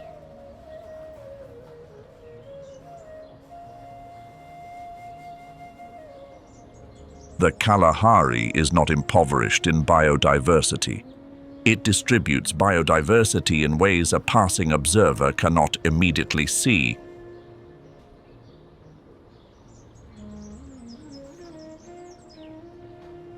Most of the Kalahari's living activity does not occur above ground.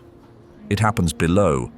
Meerkats live in underground burrow systems with multiple escape exits, separate sleeping chambers, and natural ventilation through intersecting tunnels. Aardvarks excavate chambers up to 2 meters deep, leaving behind unused burrow systems that warthogs, porcupines, and African wildcats subsequently occupy. The bat-eared fox.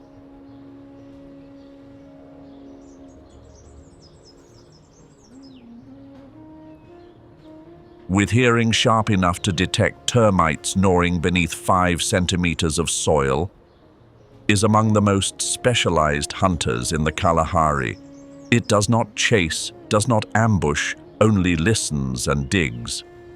Beneath the surface lies a parallel ecological tier, less dramatic to the eye, but no less rich in function.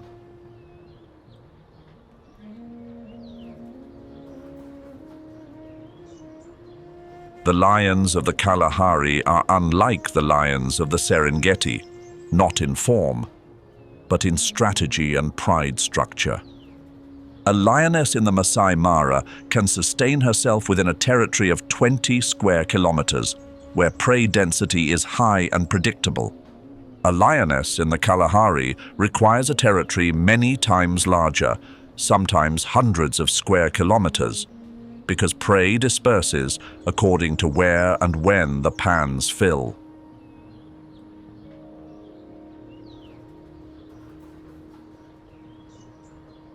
Kalahari prides are smaller, fewer members to share scarce food. Hunting strategy shifts, fewer complex coordinated drives, more opportunistic ambush at the pans. Average body size is larger than in Serengeti lions because a larger frame stores energy more effectively across the days between kills. The same species, 2 different landscapes, 2 biological machines refined in different directions by the same pressure, scarcity.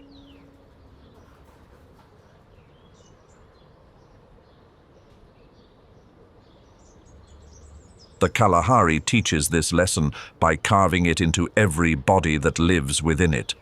Scarcity does not kill, at least not directly. It designs. It removes everything unnecessary and retains only what is efficient enough to survive today.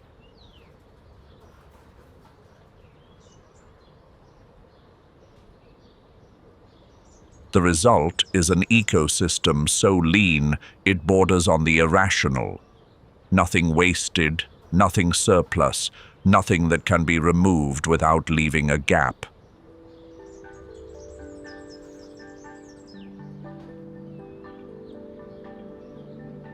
Some species present their answers before you even know what the question is. Scimitar-horned oryx is one of them.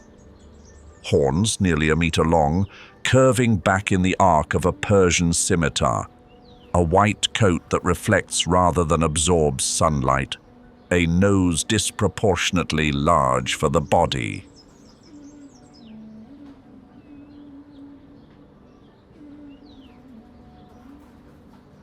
Each feature is an answer to a question the Sahel, the semi-arid belt south of the Sahara, has been posing for millions of years.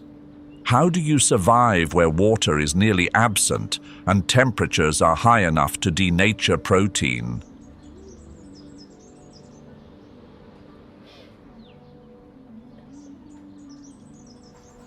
The answer is the body of the oryx. The white coat of the scimitar-horned oryx is not an aesthetic choice, it is thermodynamics. White fur reflects 70% of direct solar radiation, compared with 40% for brown or grey coats.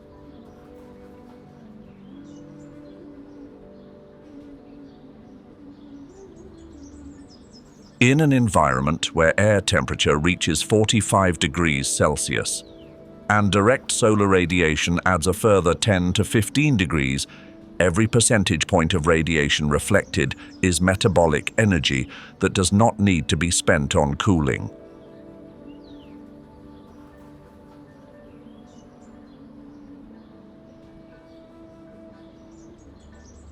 More important than the coat, however, is the carotid rete mirabile, an intricate capillary network within the nasal passages.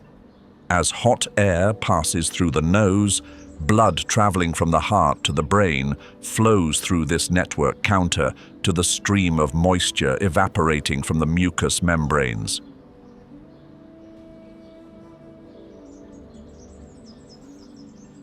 This cools the blood before it reaches the brain. It keeps brain temperature 3 to 4 degrees Celsius below core body temperature. The oryx body can therefore sustain temperatures up to 46 degrees Celsius, a threshold that causes irreversible brain damage in most mammals.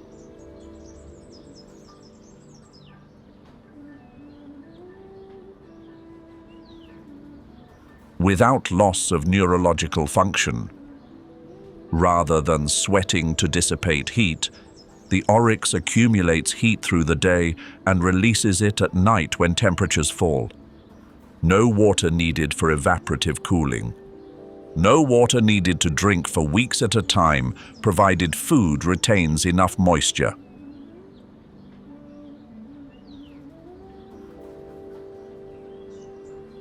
Under conditions yet to be encountered, as climate change produces days that exceed these thresholds with increasing frequency, that limit will be tested in ways no oryx has the evolutionary experience to handle.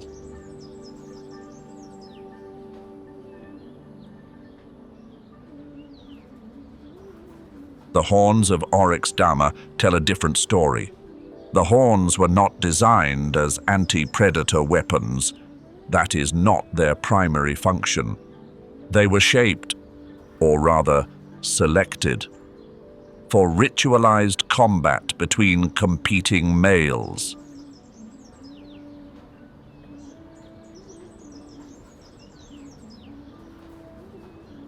When two male oryxes face each other in a territorial dispute, they do not charge directly. They stand parallel, heads lowered, horns crossing in a formalized sword fight, not to pierce, to push and measure strength.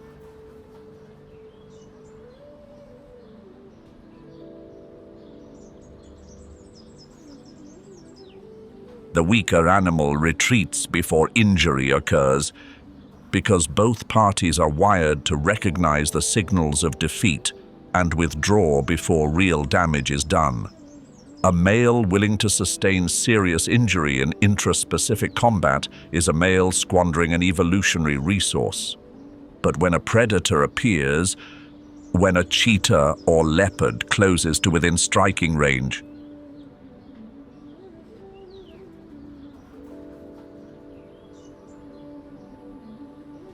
those same horns change function entirely. The oryx turns to face the threat, forelegs planted, horns directed forward, and holds.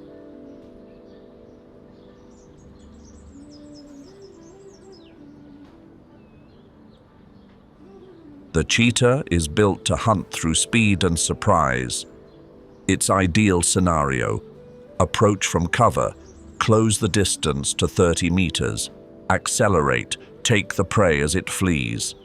A prey animal standing still and pointing its horns is not the ideal scenario.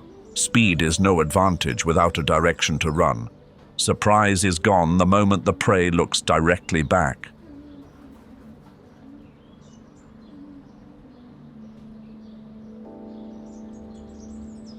Spotted hyenas have a bite force sufficient to crush oryx bone, but bite force is a close contact weapon.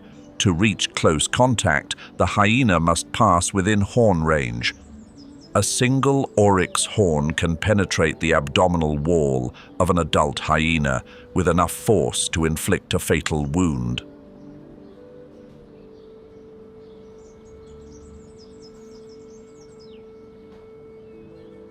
The hyena's decision-making mechanism, built across millions of years of evolutionary experience, prioritizes avoiding injury over pursuing any specific prey animal.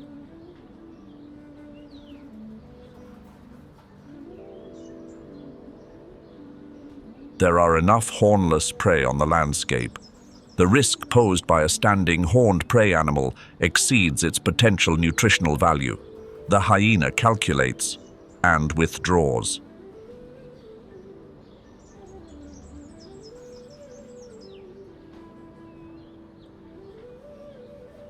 Scimitar-horned oryx went extinct in the wild before the end of the 20th century. The last confirmed wild individual was recorded in Niger in 2000.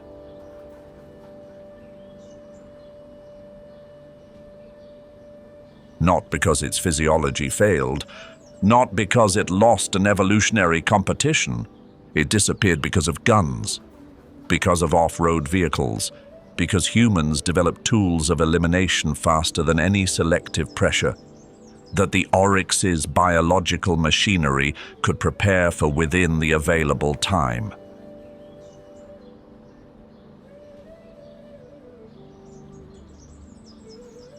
From approximately 1 million individuals at the start of the 20th century to nothing in the wild within 100 years.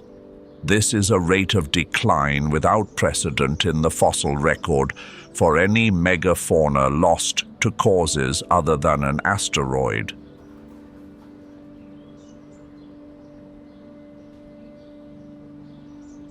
But the story does not end there.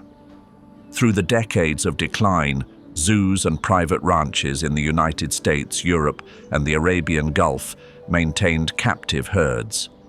Those herds, approximately 12,000 individuals by the early 21st century, became the sole gene bank for the species.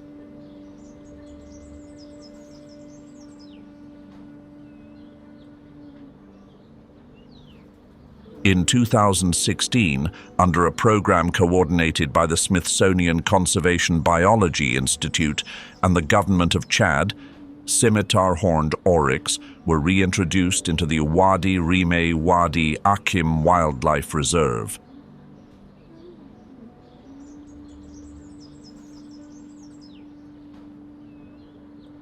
"200 individuals in a landscape where the same species once moved in herds of thousands."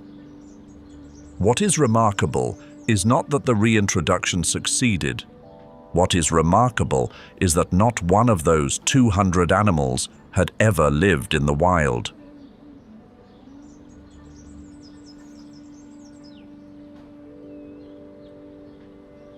They were born in enclosures. Yet when released, they behaved as oryxes. They formed herds. They recognized predators. They used their horns correctly. They moved in the direction of rain. This suggests that much of the oryx's survival behavior is not learned from personal experience.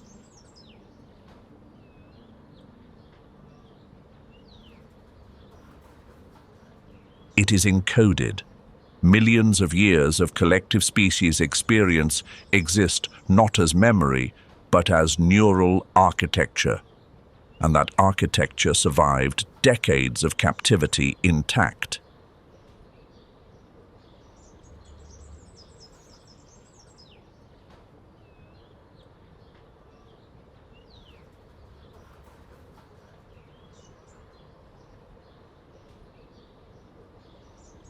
Almost every river system on this planet tells the same story.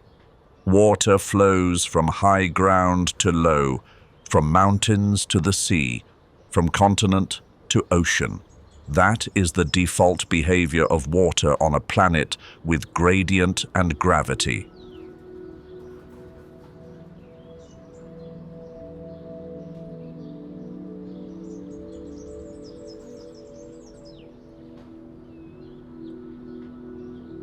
The Okavango tells a different story. It rises in the highlands of Angola, crosses Botswana, and spreads across the interior of the Kalahari. There is no sea, no receiving lake, no outlet. The water arrives and stays, or rather arrives, spreads across approximately 22,000 square kilometers at peak flood, then slowly evaporates and percolates into the Kalahari sand over the following months. The delta has no estuary. Its geometry is determined by the tectonic structure of the Kalahari Basin, a series of ancient faults aligned northeast to southwest, creating latent water channels that the Okavango fills and withdraws from with each annual flood cycle.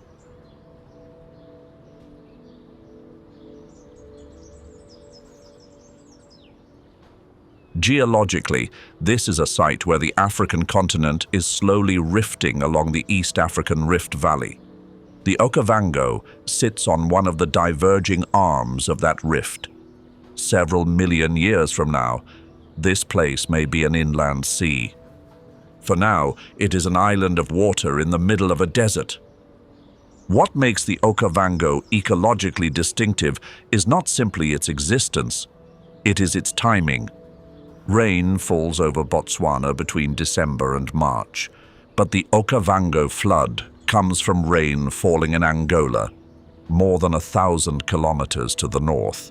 Water takes 4 to 5 months to travel down through the channel system and spread across the delta.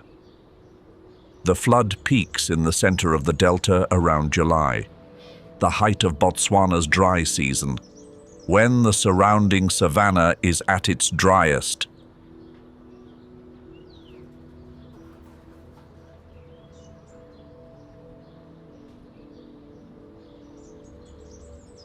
Grasses yellowed, surface water nearly gone, prey animals drifting in search.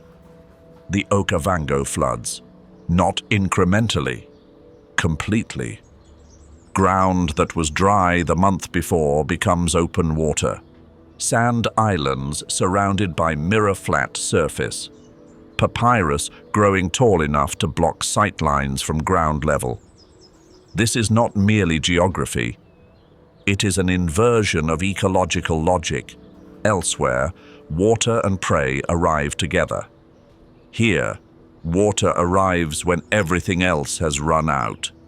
The Okavango becomes the only island of life in a dry ocean of sand, and everything that can move moves towards it.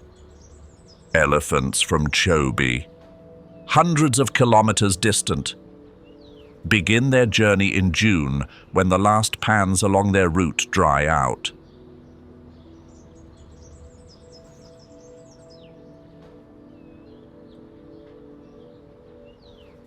African buffalo from Linyanti form larger than usual aggregations as individuals from multiple areas converge on the same water corridor. Wildebeest and zebra from eastern grasslands approach the delta along routes that are not fixed migrations but situational responses. Animal density at and around the Okavango during the dry season reaches its annual peak. Counter to the intuition of anyone accustomed to the logic that the wet season means more life. That inversion of timing is the delta's core ecological advantage. It is a water resource when no other exists, and so it draws every species willing to make the journey.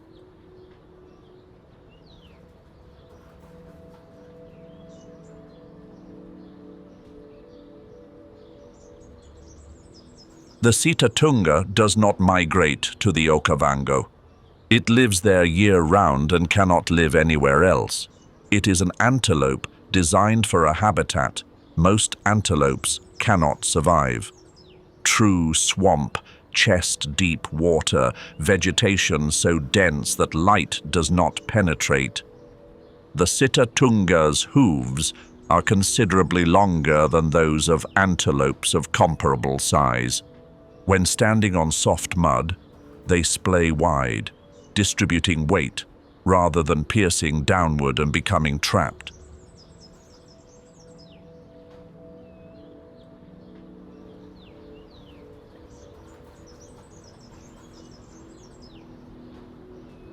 The ankle joints are unusually flexible, allowing a walking gait through water without losing balance on uneven substrates. The coat carries a natural oil, water repellent, retaining body heat even when the lower half of the body is submerged for hours. All of these features point toward the same outcome, allowing the Cheetah to move where its predators cannot follow. Lions can swim, but pursuing prey through shoulder-deep water is an option lions almost never exercise. Energy efficiency approaches zero. The risk of losing footing and the attack position is high. Prey in water moves at roughly the same speed as a swimming lion, eliminating the speed advantage on land.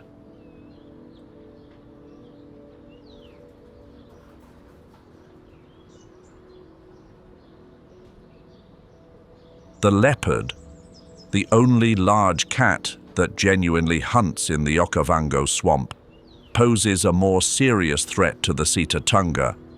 Leopards are more compact, ride higher in the water, and carry a grappling reflex that lions lack. But even the leopard has a depth threshold beyond which it will not pursue. The Cheetah knows that threshold, not through reasoning, but because individuals that did not know it are no longer here.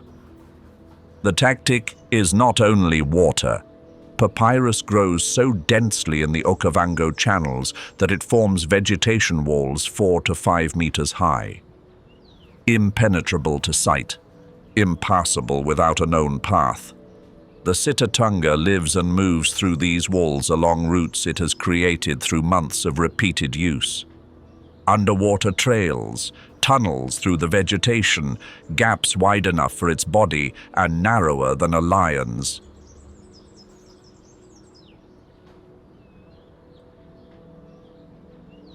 This is a labyrinth built not with hands, but with accumulated experience, and within that labyrinth, strength, size, and speed, what make the lion an apex predator on the savanna, become nearly irrelevant. The African fish eagle rules the airspace of the Okavango in a way no other species contests, not because it is the largest, with a wingspan of roughly 2 meters, smaller than the martial eagle or bateleur, but because it controls the resource every species depends on, open water.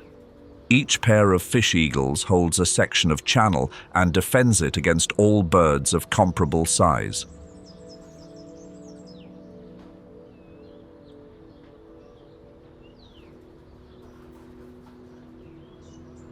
Not because food is scarce, but because territory is the social organizing unit of this species. The call of the African fish eagle, the most distinctive sound of the Okavango, is not communication with prey, it is a declaration of ownership. Combined with the ability to soar for hours and eyes that can detect fish beneath the surface at 1 meter depth from 20 meters altitude, the fish eagle shapes the behavior of fish and other bird species throughout its territory. Nile crocodiles use the Okavango in a way entirely different from any other predator in the delta.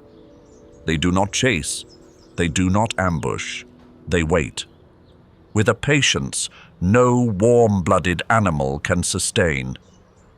Because no warm-blooded animal is free from the continuous energy cost of maintaining body temperature. Crocodiles are ectotherms. Body temperature matches the environment, and when temperatures fall, metabolism nearly halts. A crocodile can lie motionless beneath the surface for 60 minutes without breathing.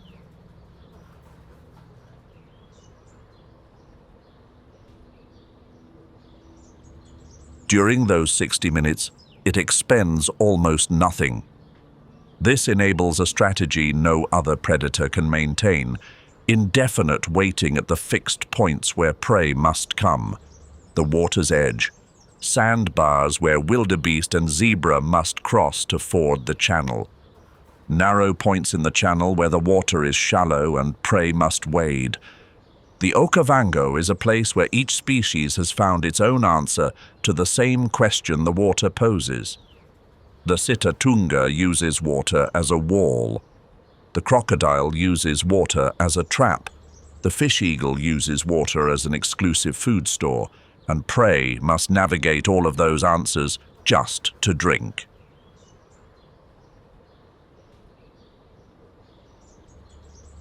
Nothing in the terrestrial animal world is faster than the cheetah. That has been measured, confirmed, and recorded often enough that it requires no further argument. What is spoken of less is how long that speed lasts, and why the time limit is not a failure of design, but the unavoidable price of that design.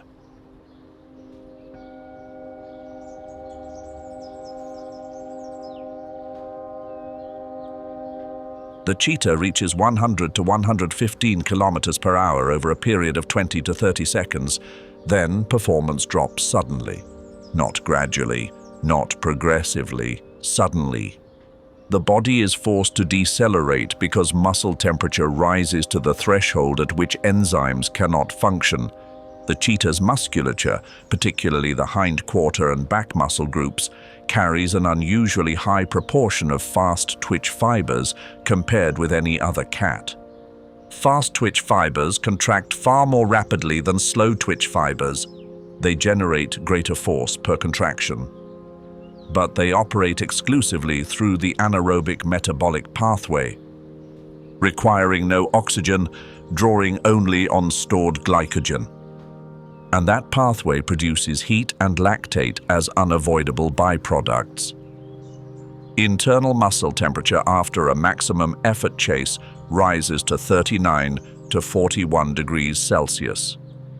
At that threshold, enzymes involved in muscular energy metabolism begin to denature. This is not fatigue in the conventional sense. It is thermal mechanical shutdown, the body protecting itself from its own speed by forcing a halt. There is no alternative. Continuing at that speed for another 10 seconds would cause irreversible muscle damage.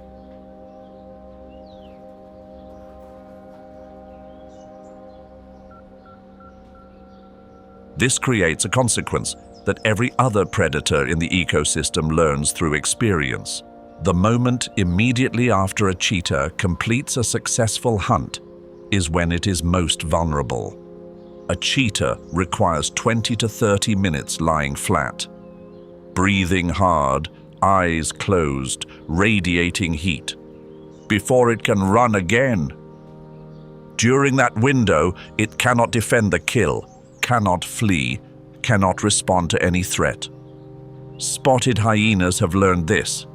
They track the cheetah's movements and approach the moment the sound of pursuit stops. Lions do not need to learn it. They detect the scent of an exhausted cheetah and close in by instinct. The result? Cheetahs lose between 10 and 40% of their kills, depending on area and season, to kleptoparasitism during the recovery window. This is the cheetah's central paradox. It is the most efficient predator by success rate per attempt, Yet the proportion of food actually consumed is far lower than the catch rate implies because of persistent kleptoparasitism. Speed earns the food. The exhaustion that speed produces hands that food to others. Male cheetah coalitions are the species' answer to that pressure. 2 to 5 males, typically brothers, live and hunt together for life. While one male is hunting, the others observe and guard the surrounding area.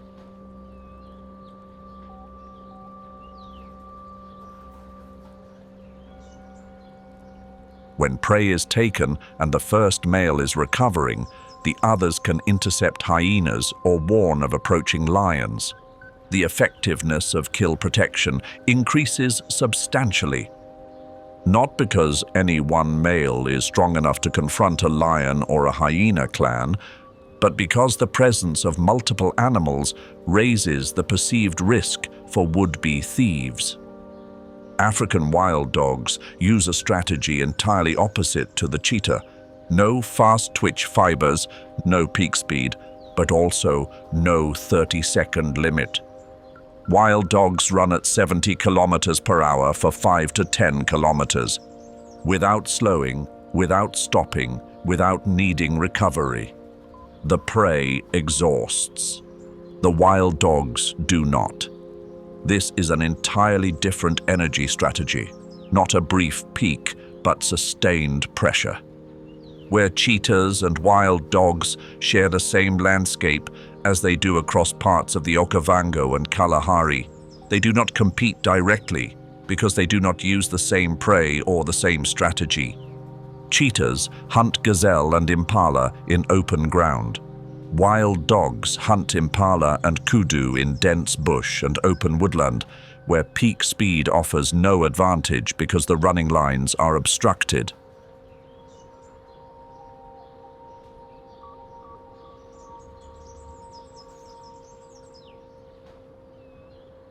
Two energy systems, two ecological niches, not by agreement, but because both evolved to exploit what the landscape offers that no other species exploits as well. In the Kalahari, the cheetah faces an additional challenge its Serengeti counterparts do not. Lower prey density, a larger territory to patrol. And Kalahari lions, larger, more aggressively territorial, defend areas of overlap with cheetahs more forcefully. A Kalahari cheetah must travel further each day to locate prey at lower density while avoiding lions across a wider range. The energy cost per successful meal is substantially higher than for the same species in high-density environments. This is why Kalahari cheetahs show higher juvenile mortality rates in years when climate variability reduces prey density further.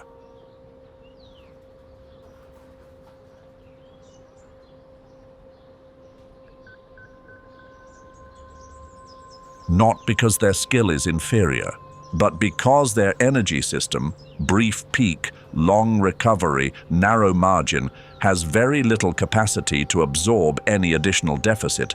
Speed is not free. Nothing in biology is free. The cheetah pays for its speed with immediate exhaustion, with kills lost to others, with an immune system allocated fewer resources, with the lowest genetic diversity among the large cats.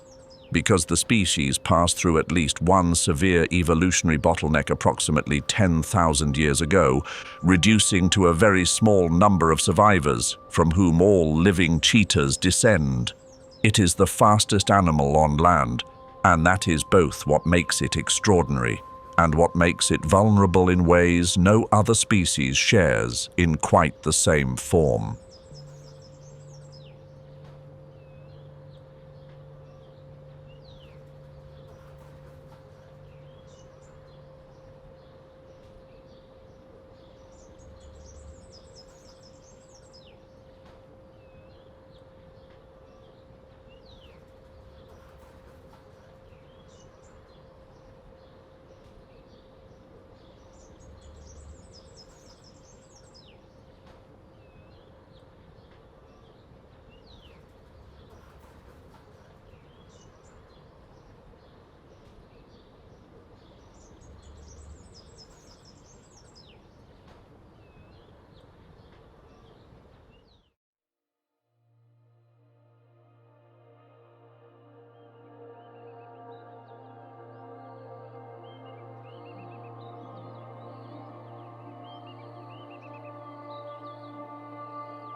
Nothing in the terrestrial animal world is faster than the cheetah.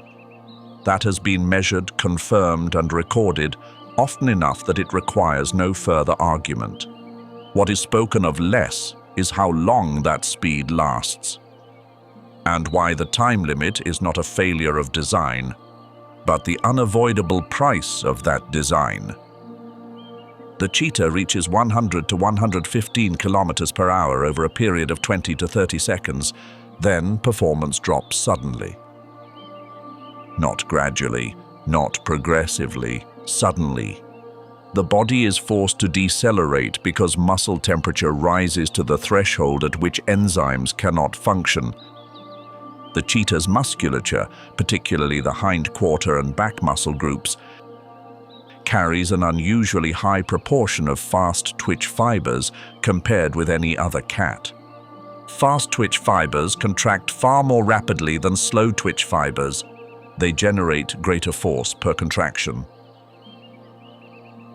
But they operate exclusively through the anaerobic metabolic pathway, requiring no oxygen, drawing only on stored glycogen. And that pathway produces heat and lactate as unavoidable byproducts. Internal muscle temperature after a maximum effort chase rises to 39 to 41 degrees Celsius. At that threshold, enzymes involved in muscular energy metabolism begin to denature.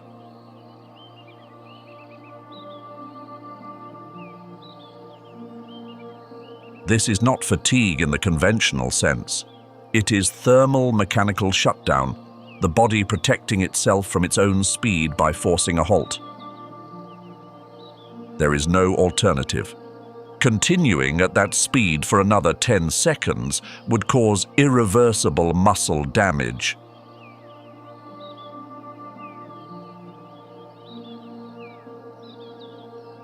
This creates a consequence that every other predator in the ecosystem learns through experience.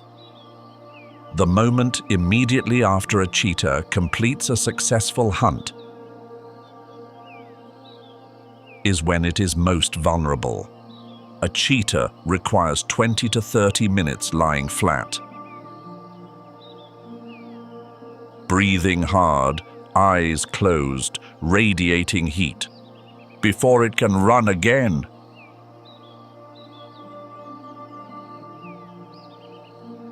During that window, it cannot defend the kill, cannot flee, cannot respond to any threat. Spotted hyenas have learned this. They track the cheetah's movements and approach the moment the sound of pursuit stops. Lions do not need to learn it. They detect the scent of an exhausted cheetah and close in by instinct. The result? Cheetahs lose between 10 and 40% of their kills, depending on area and season, to kleptoparasitism during the recovery window.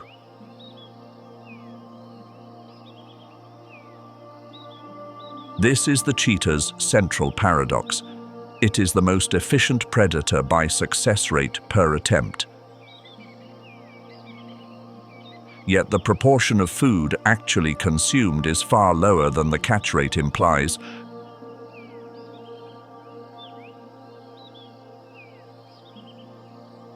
Because of persistent kleptoparasitism.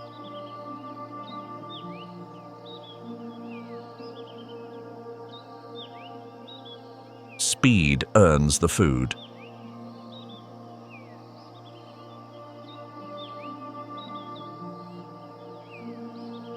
The exhaustion that speed produces hands that food to others.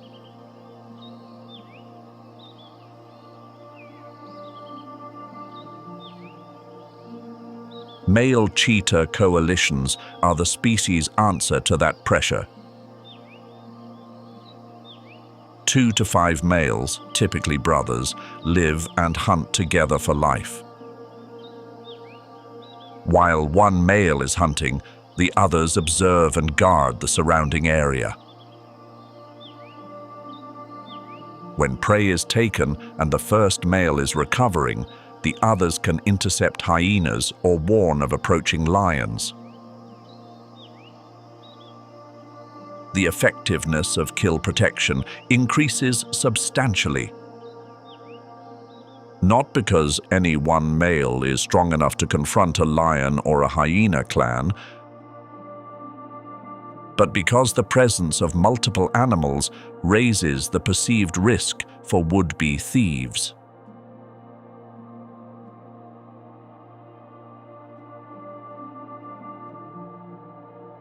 African wild dogs use a strategy entirely opposite to the cheetah. No fast twitch fibers, no peak speed, but also no 30-second limit. Wild dogs run at 70 kilometers per hour for 5 to 10 kilometers, without slowing, without stopping, without needing recovery.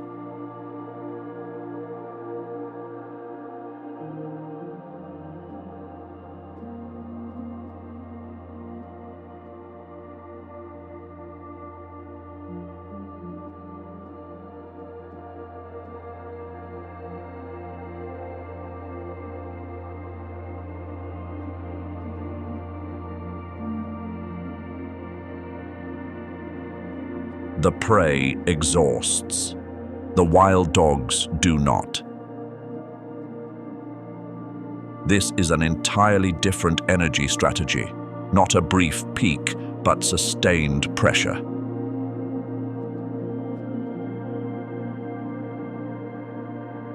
Where cheetahs and wild dogs share the same landscape as they do across parts of the Okavango and Kalahari, they do not compete directly because they do not use the same prey or the same strategy. Cheetahs hunt gazelle and impala in open ground. Wild dogs hunt impala and kudu in dense bush and open woodland, where peak speed offers no advantage because the running lines are obstructed. Two energy systems, two ecological niches, not by agreement, but because both evolved to exploit what the landscape offers that no other species exploits as well. In the Kalahari, the cheetah faces an additional challenge its Serengeti counterparts do not.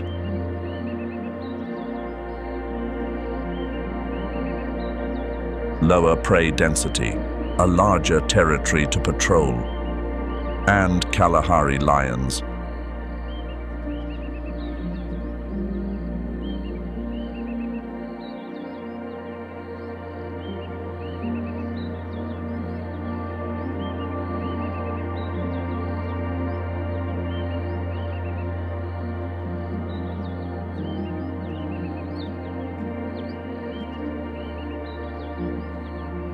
Larger, more aggressively territorial.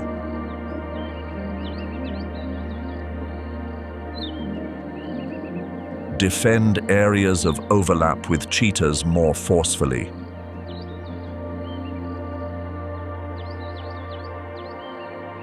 A Kalahari cheetah must travel further each day to locate prey at lower density,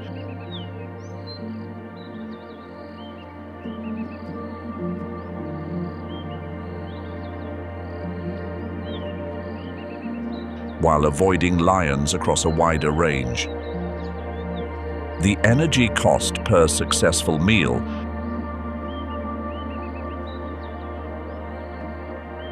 is substantially higher than for the same species in high-density environments.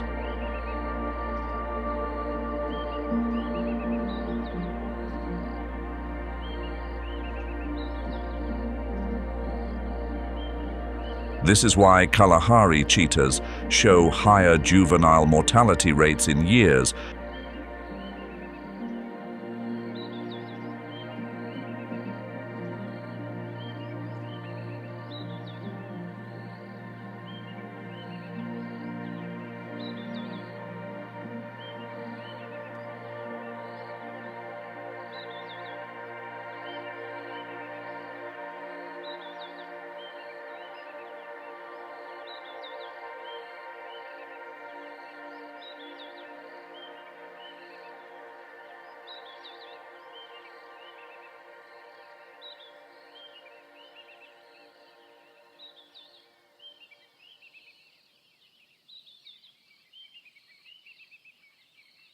when climate variability reduces prey density further.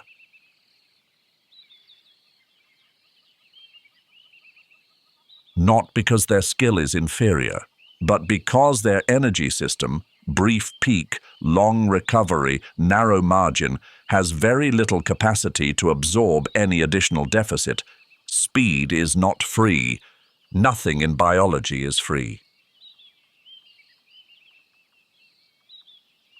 The cheetah pays for its speed with immediate exhaustion, with kills lost to others, with an immune system allocated fewer resources, with the lowest genetic diversity among the large cats.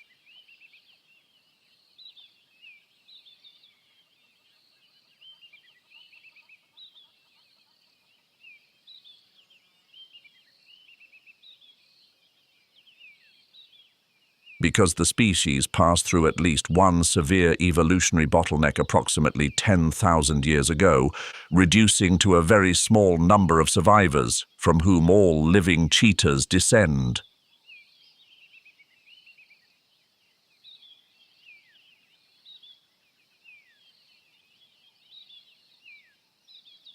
It is the fastest animal on land, and that is both what makes it extraordinary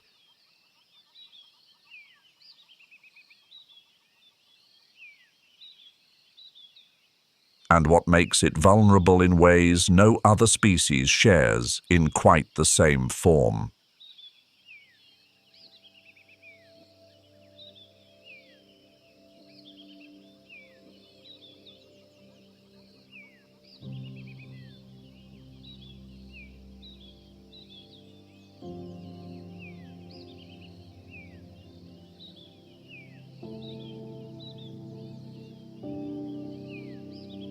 For most of the 20th century,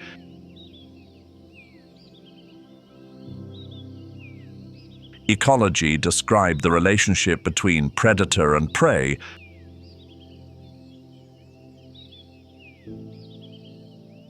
primarily through one number, the count of individuals killed. Predation rate, offtake, kill frequency, predators kill prey. Prey reproduce to compensate. Populations oscillate according to the Lotka-Volterra equations. This is an elegant mathematical framework, broadly predictive, and one that overlooks most of what is actually happening. In 1980, ecologist Joel Berger observed something unusual in the Great Basin of Nevada.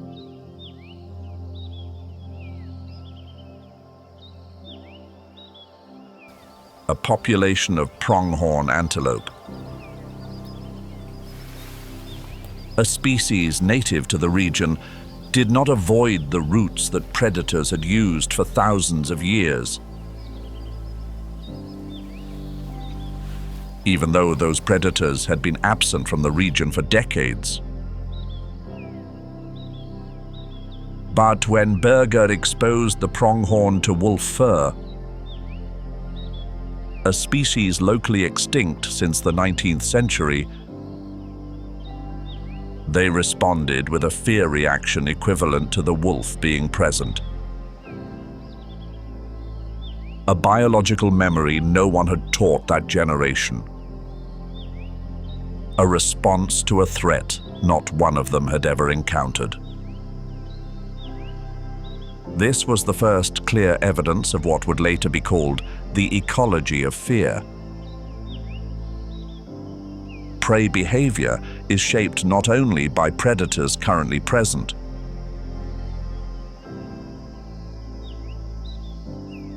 but by evolutionary memory of every predator that has ever shared the same landscape. And that carries consequences no one fully anticipated.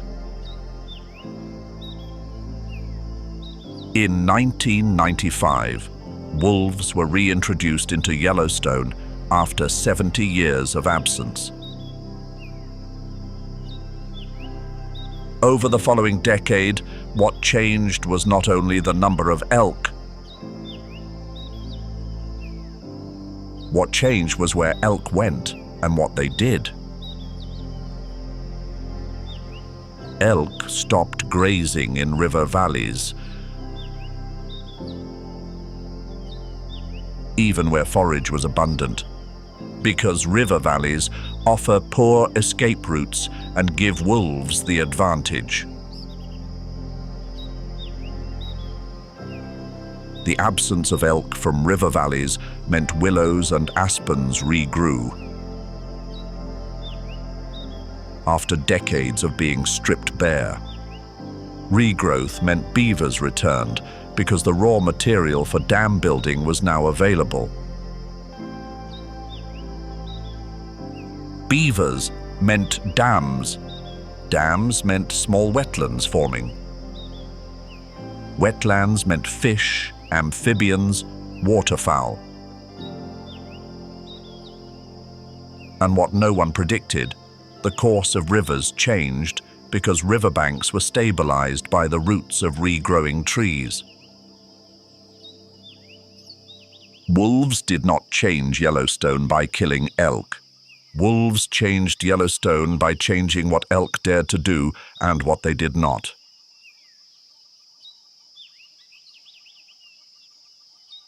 Fear rewrote the behavioral map of the entire ecosystem.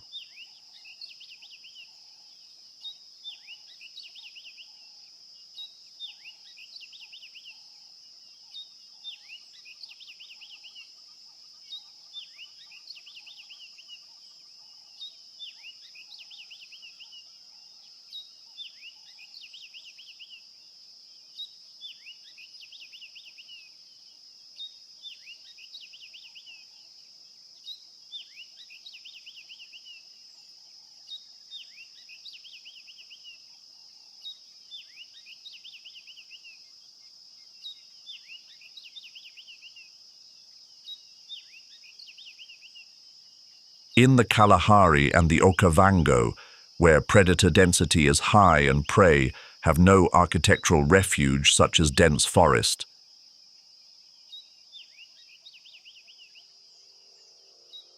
the ecology of fear operates at higher intensity and can be observed directly.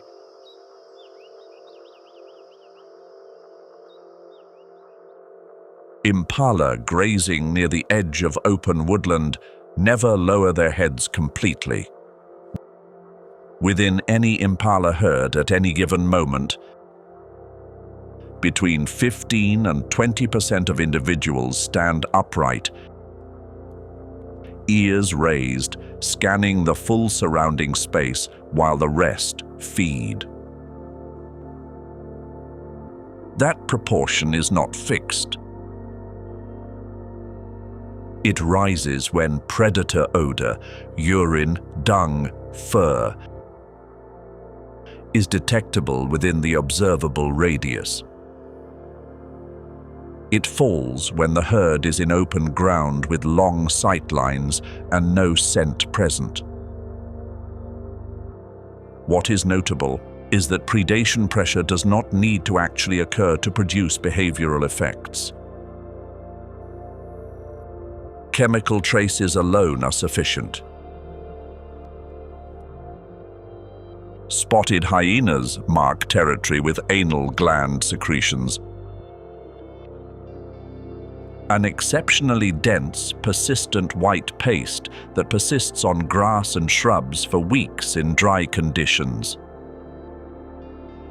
Lions mark with urine and claw scratches on bark. Cheetahs deposit dung and urine at elevated points. Termite mounds, tree bases, on regular territorial patrol circuits. Each of those marks is a message decoded not through conscious cognition,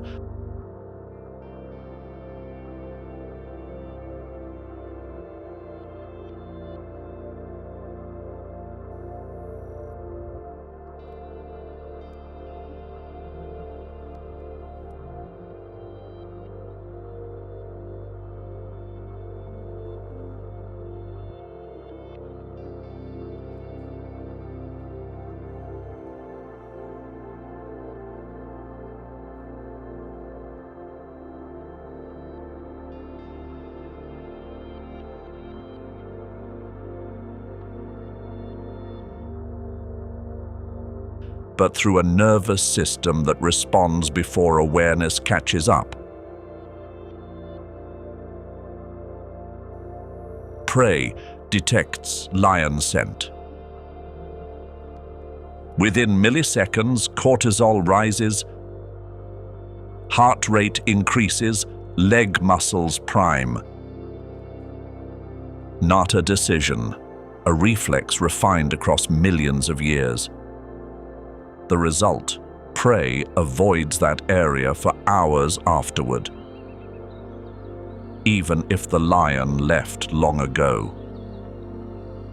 Predators, entirely without intention, continuously rewrite the risk map of the landscape.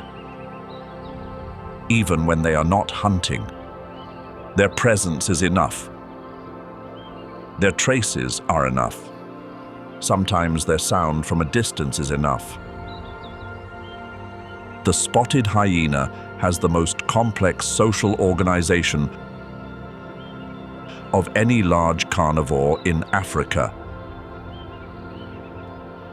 That is not an opinion.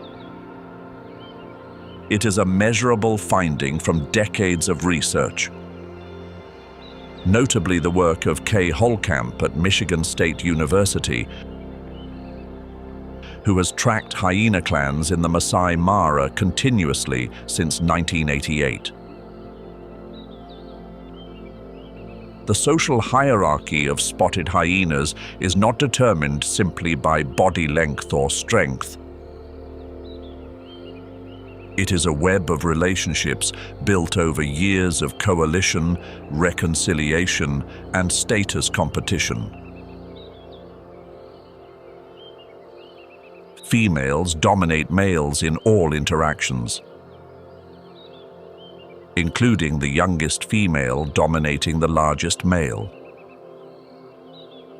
Offspring inherit their mother's rank, not automatically, but through the mother's active support in early confrontations.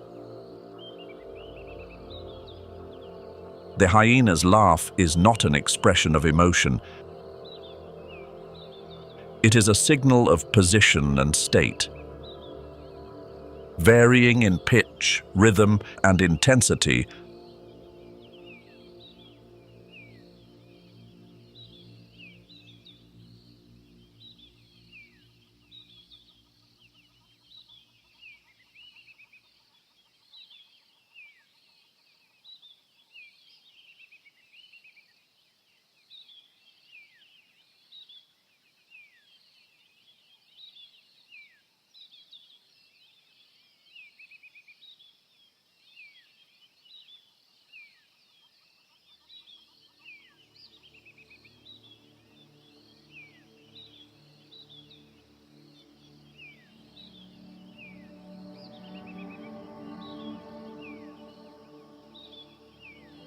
according to the rank of the individual producing it and the context of the interaction.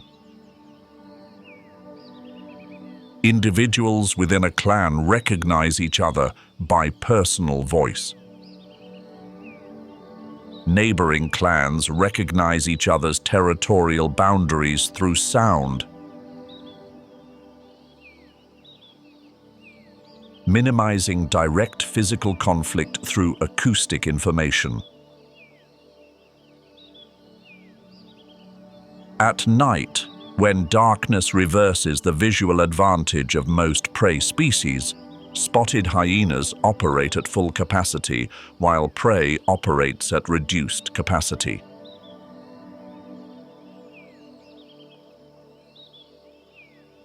The hyena's eyes adapt to low light better than those of most ungulates.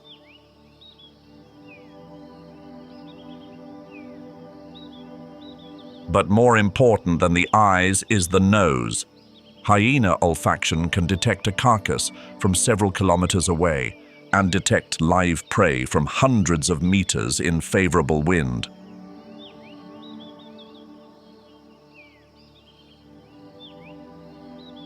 At night, the hyena does not rely on vision to hunt.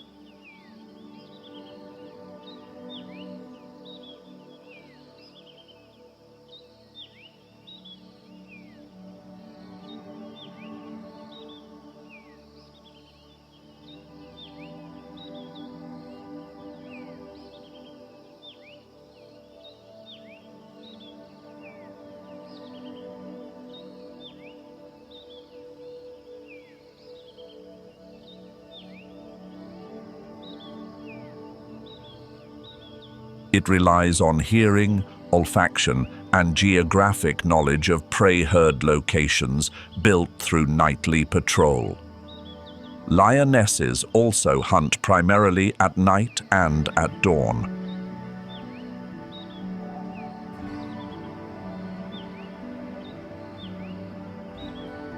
Partly because lower temperatures reduce the thermal cost of a chase, partly because darkness provides visual cover for the approach phase. The most critical phase of a hunt and the most easily broken if prey detects the predator early.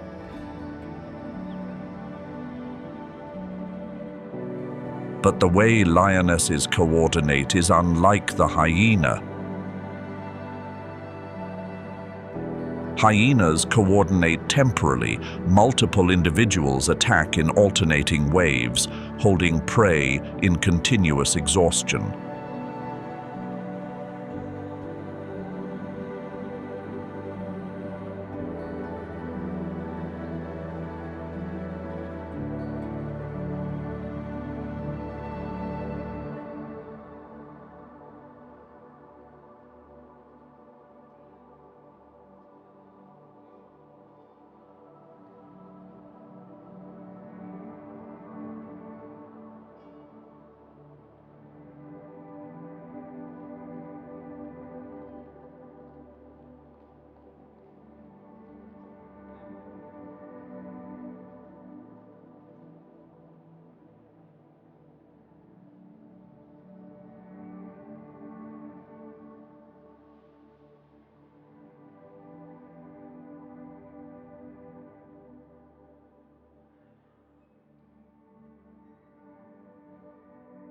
Lionesses coordinate spatially. Some drive prey herds toward others already positioned in ambush. Two entirely different collective strategies, both effective.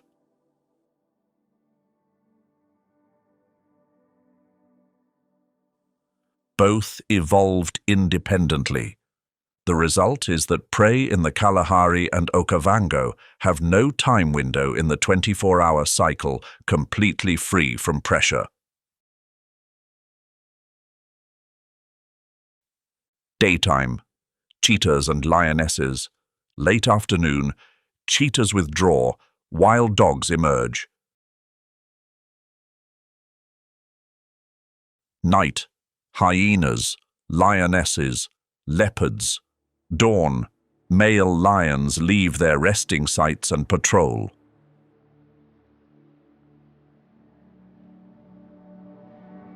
The pressure is not continuous in the sense that predators are always present, but fear is continuous.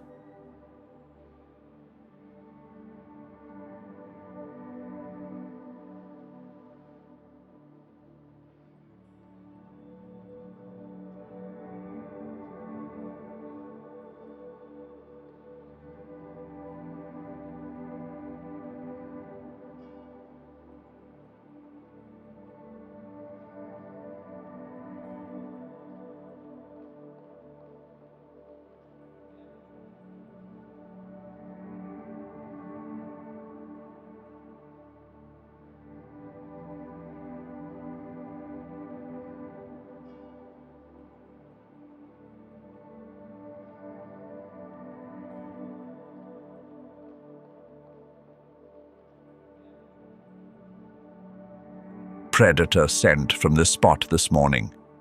Hyena calls from the north 2 hours ago. Fresh leopard claw marks on a nearby tree.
All of those signals accumulate and sustain a state of vigilance even when no direct threat is present.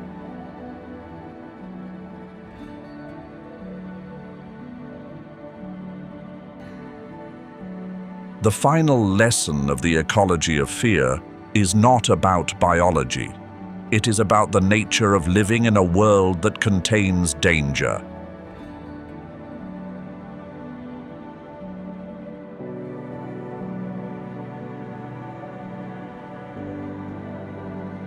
Fear is not a weakness. It is not something to be overcome or concealed. It is a form of intelligence accumulated across millions of years.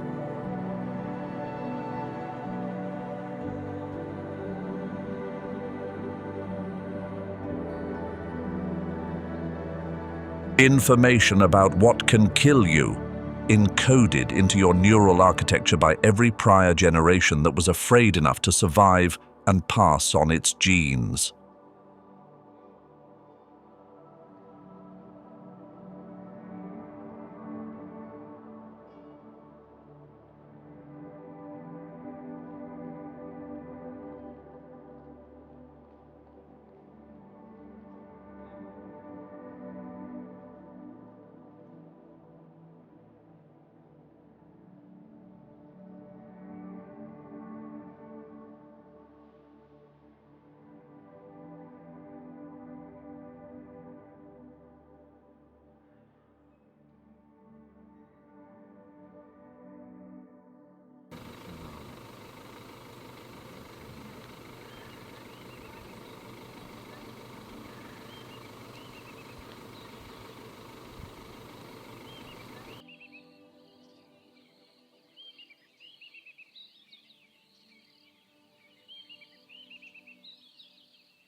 An impala shaking at the scent of a lion is not weak. A springbok leaping in unpredictable zigzags is not panicking.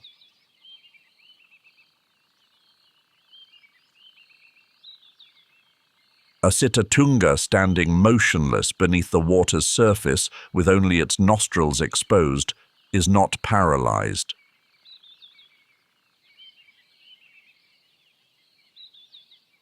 This is intelligence, expressed not in language but in the body. Transmitted not through instruction but through neural wiring, tested not in theory but in the survival of each day.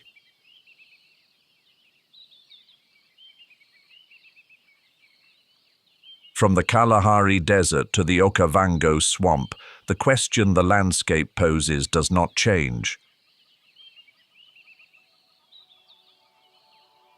Only the language of the answer changes.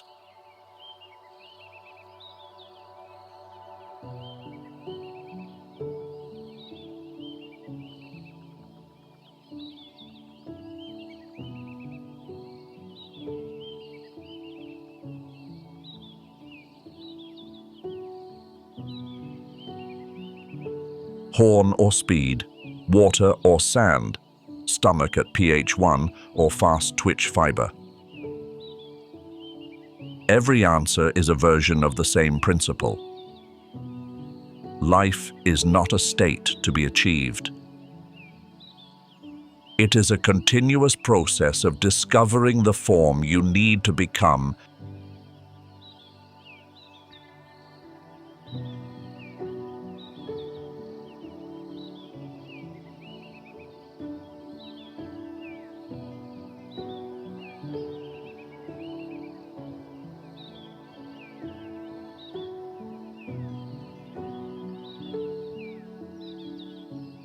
In order to survive today, and asking that question again tomorrow. We have just journeyed through the rawest glimpses of the intense energy battle and the stark biological commands silently shaping the Mara Savanna.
Which creature in today's episode made you look at the wild in a whole new light? Was it the lioness Subira, stripped of her clarity by a cortisol storm, or the cheetah mother Akili, shielding her cubs with the absolute precision of evolution?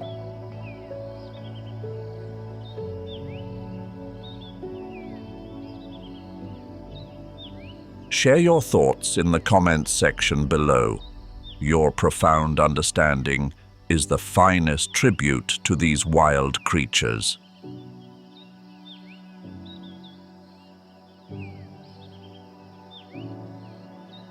Don't forget to like and subscribe to join me on my next field expeditions,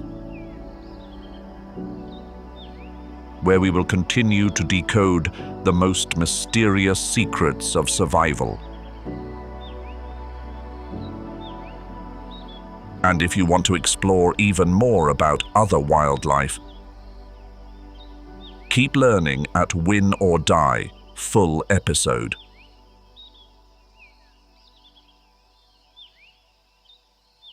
Deadliest battles for survival or lion attack, the Mapago battle for survival.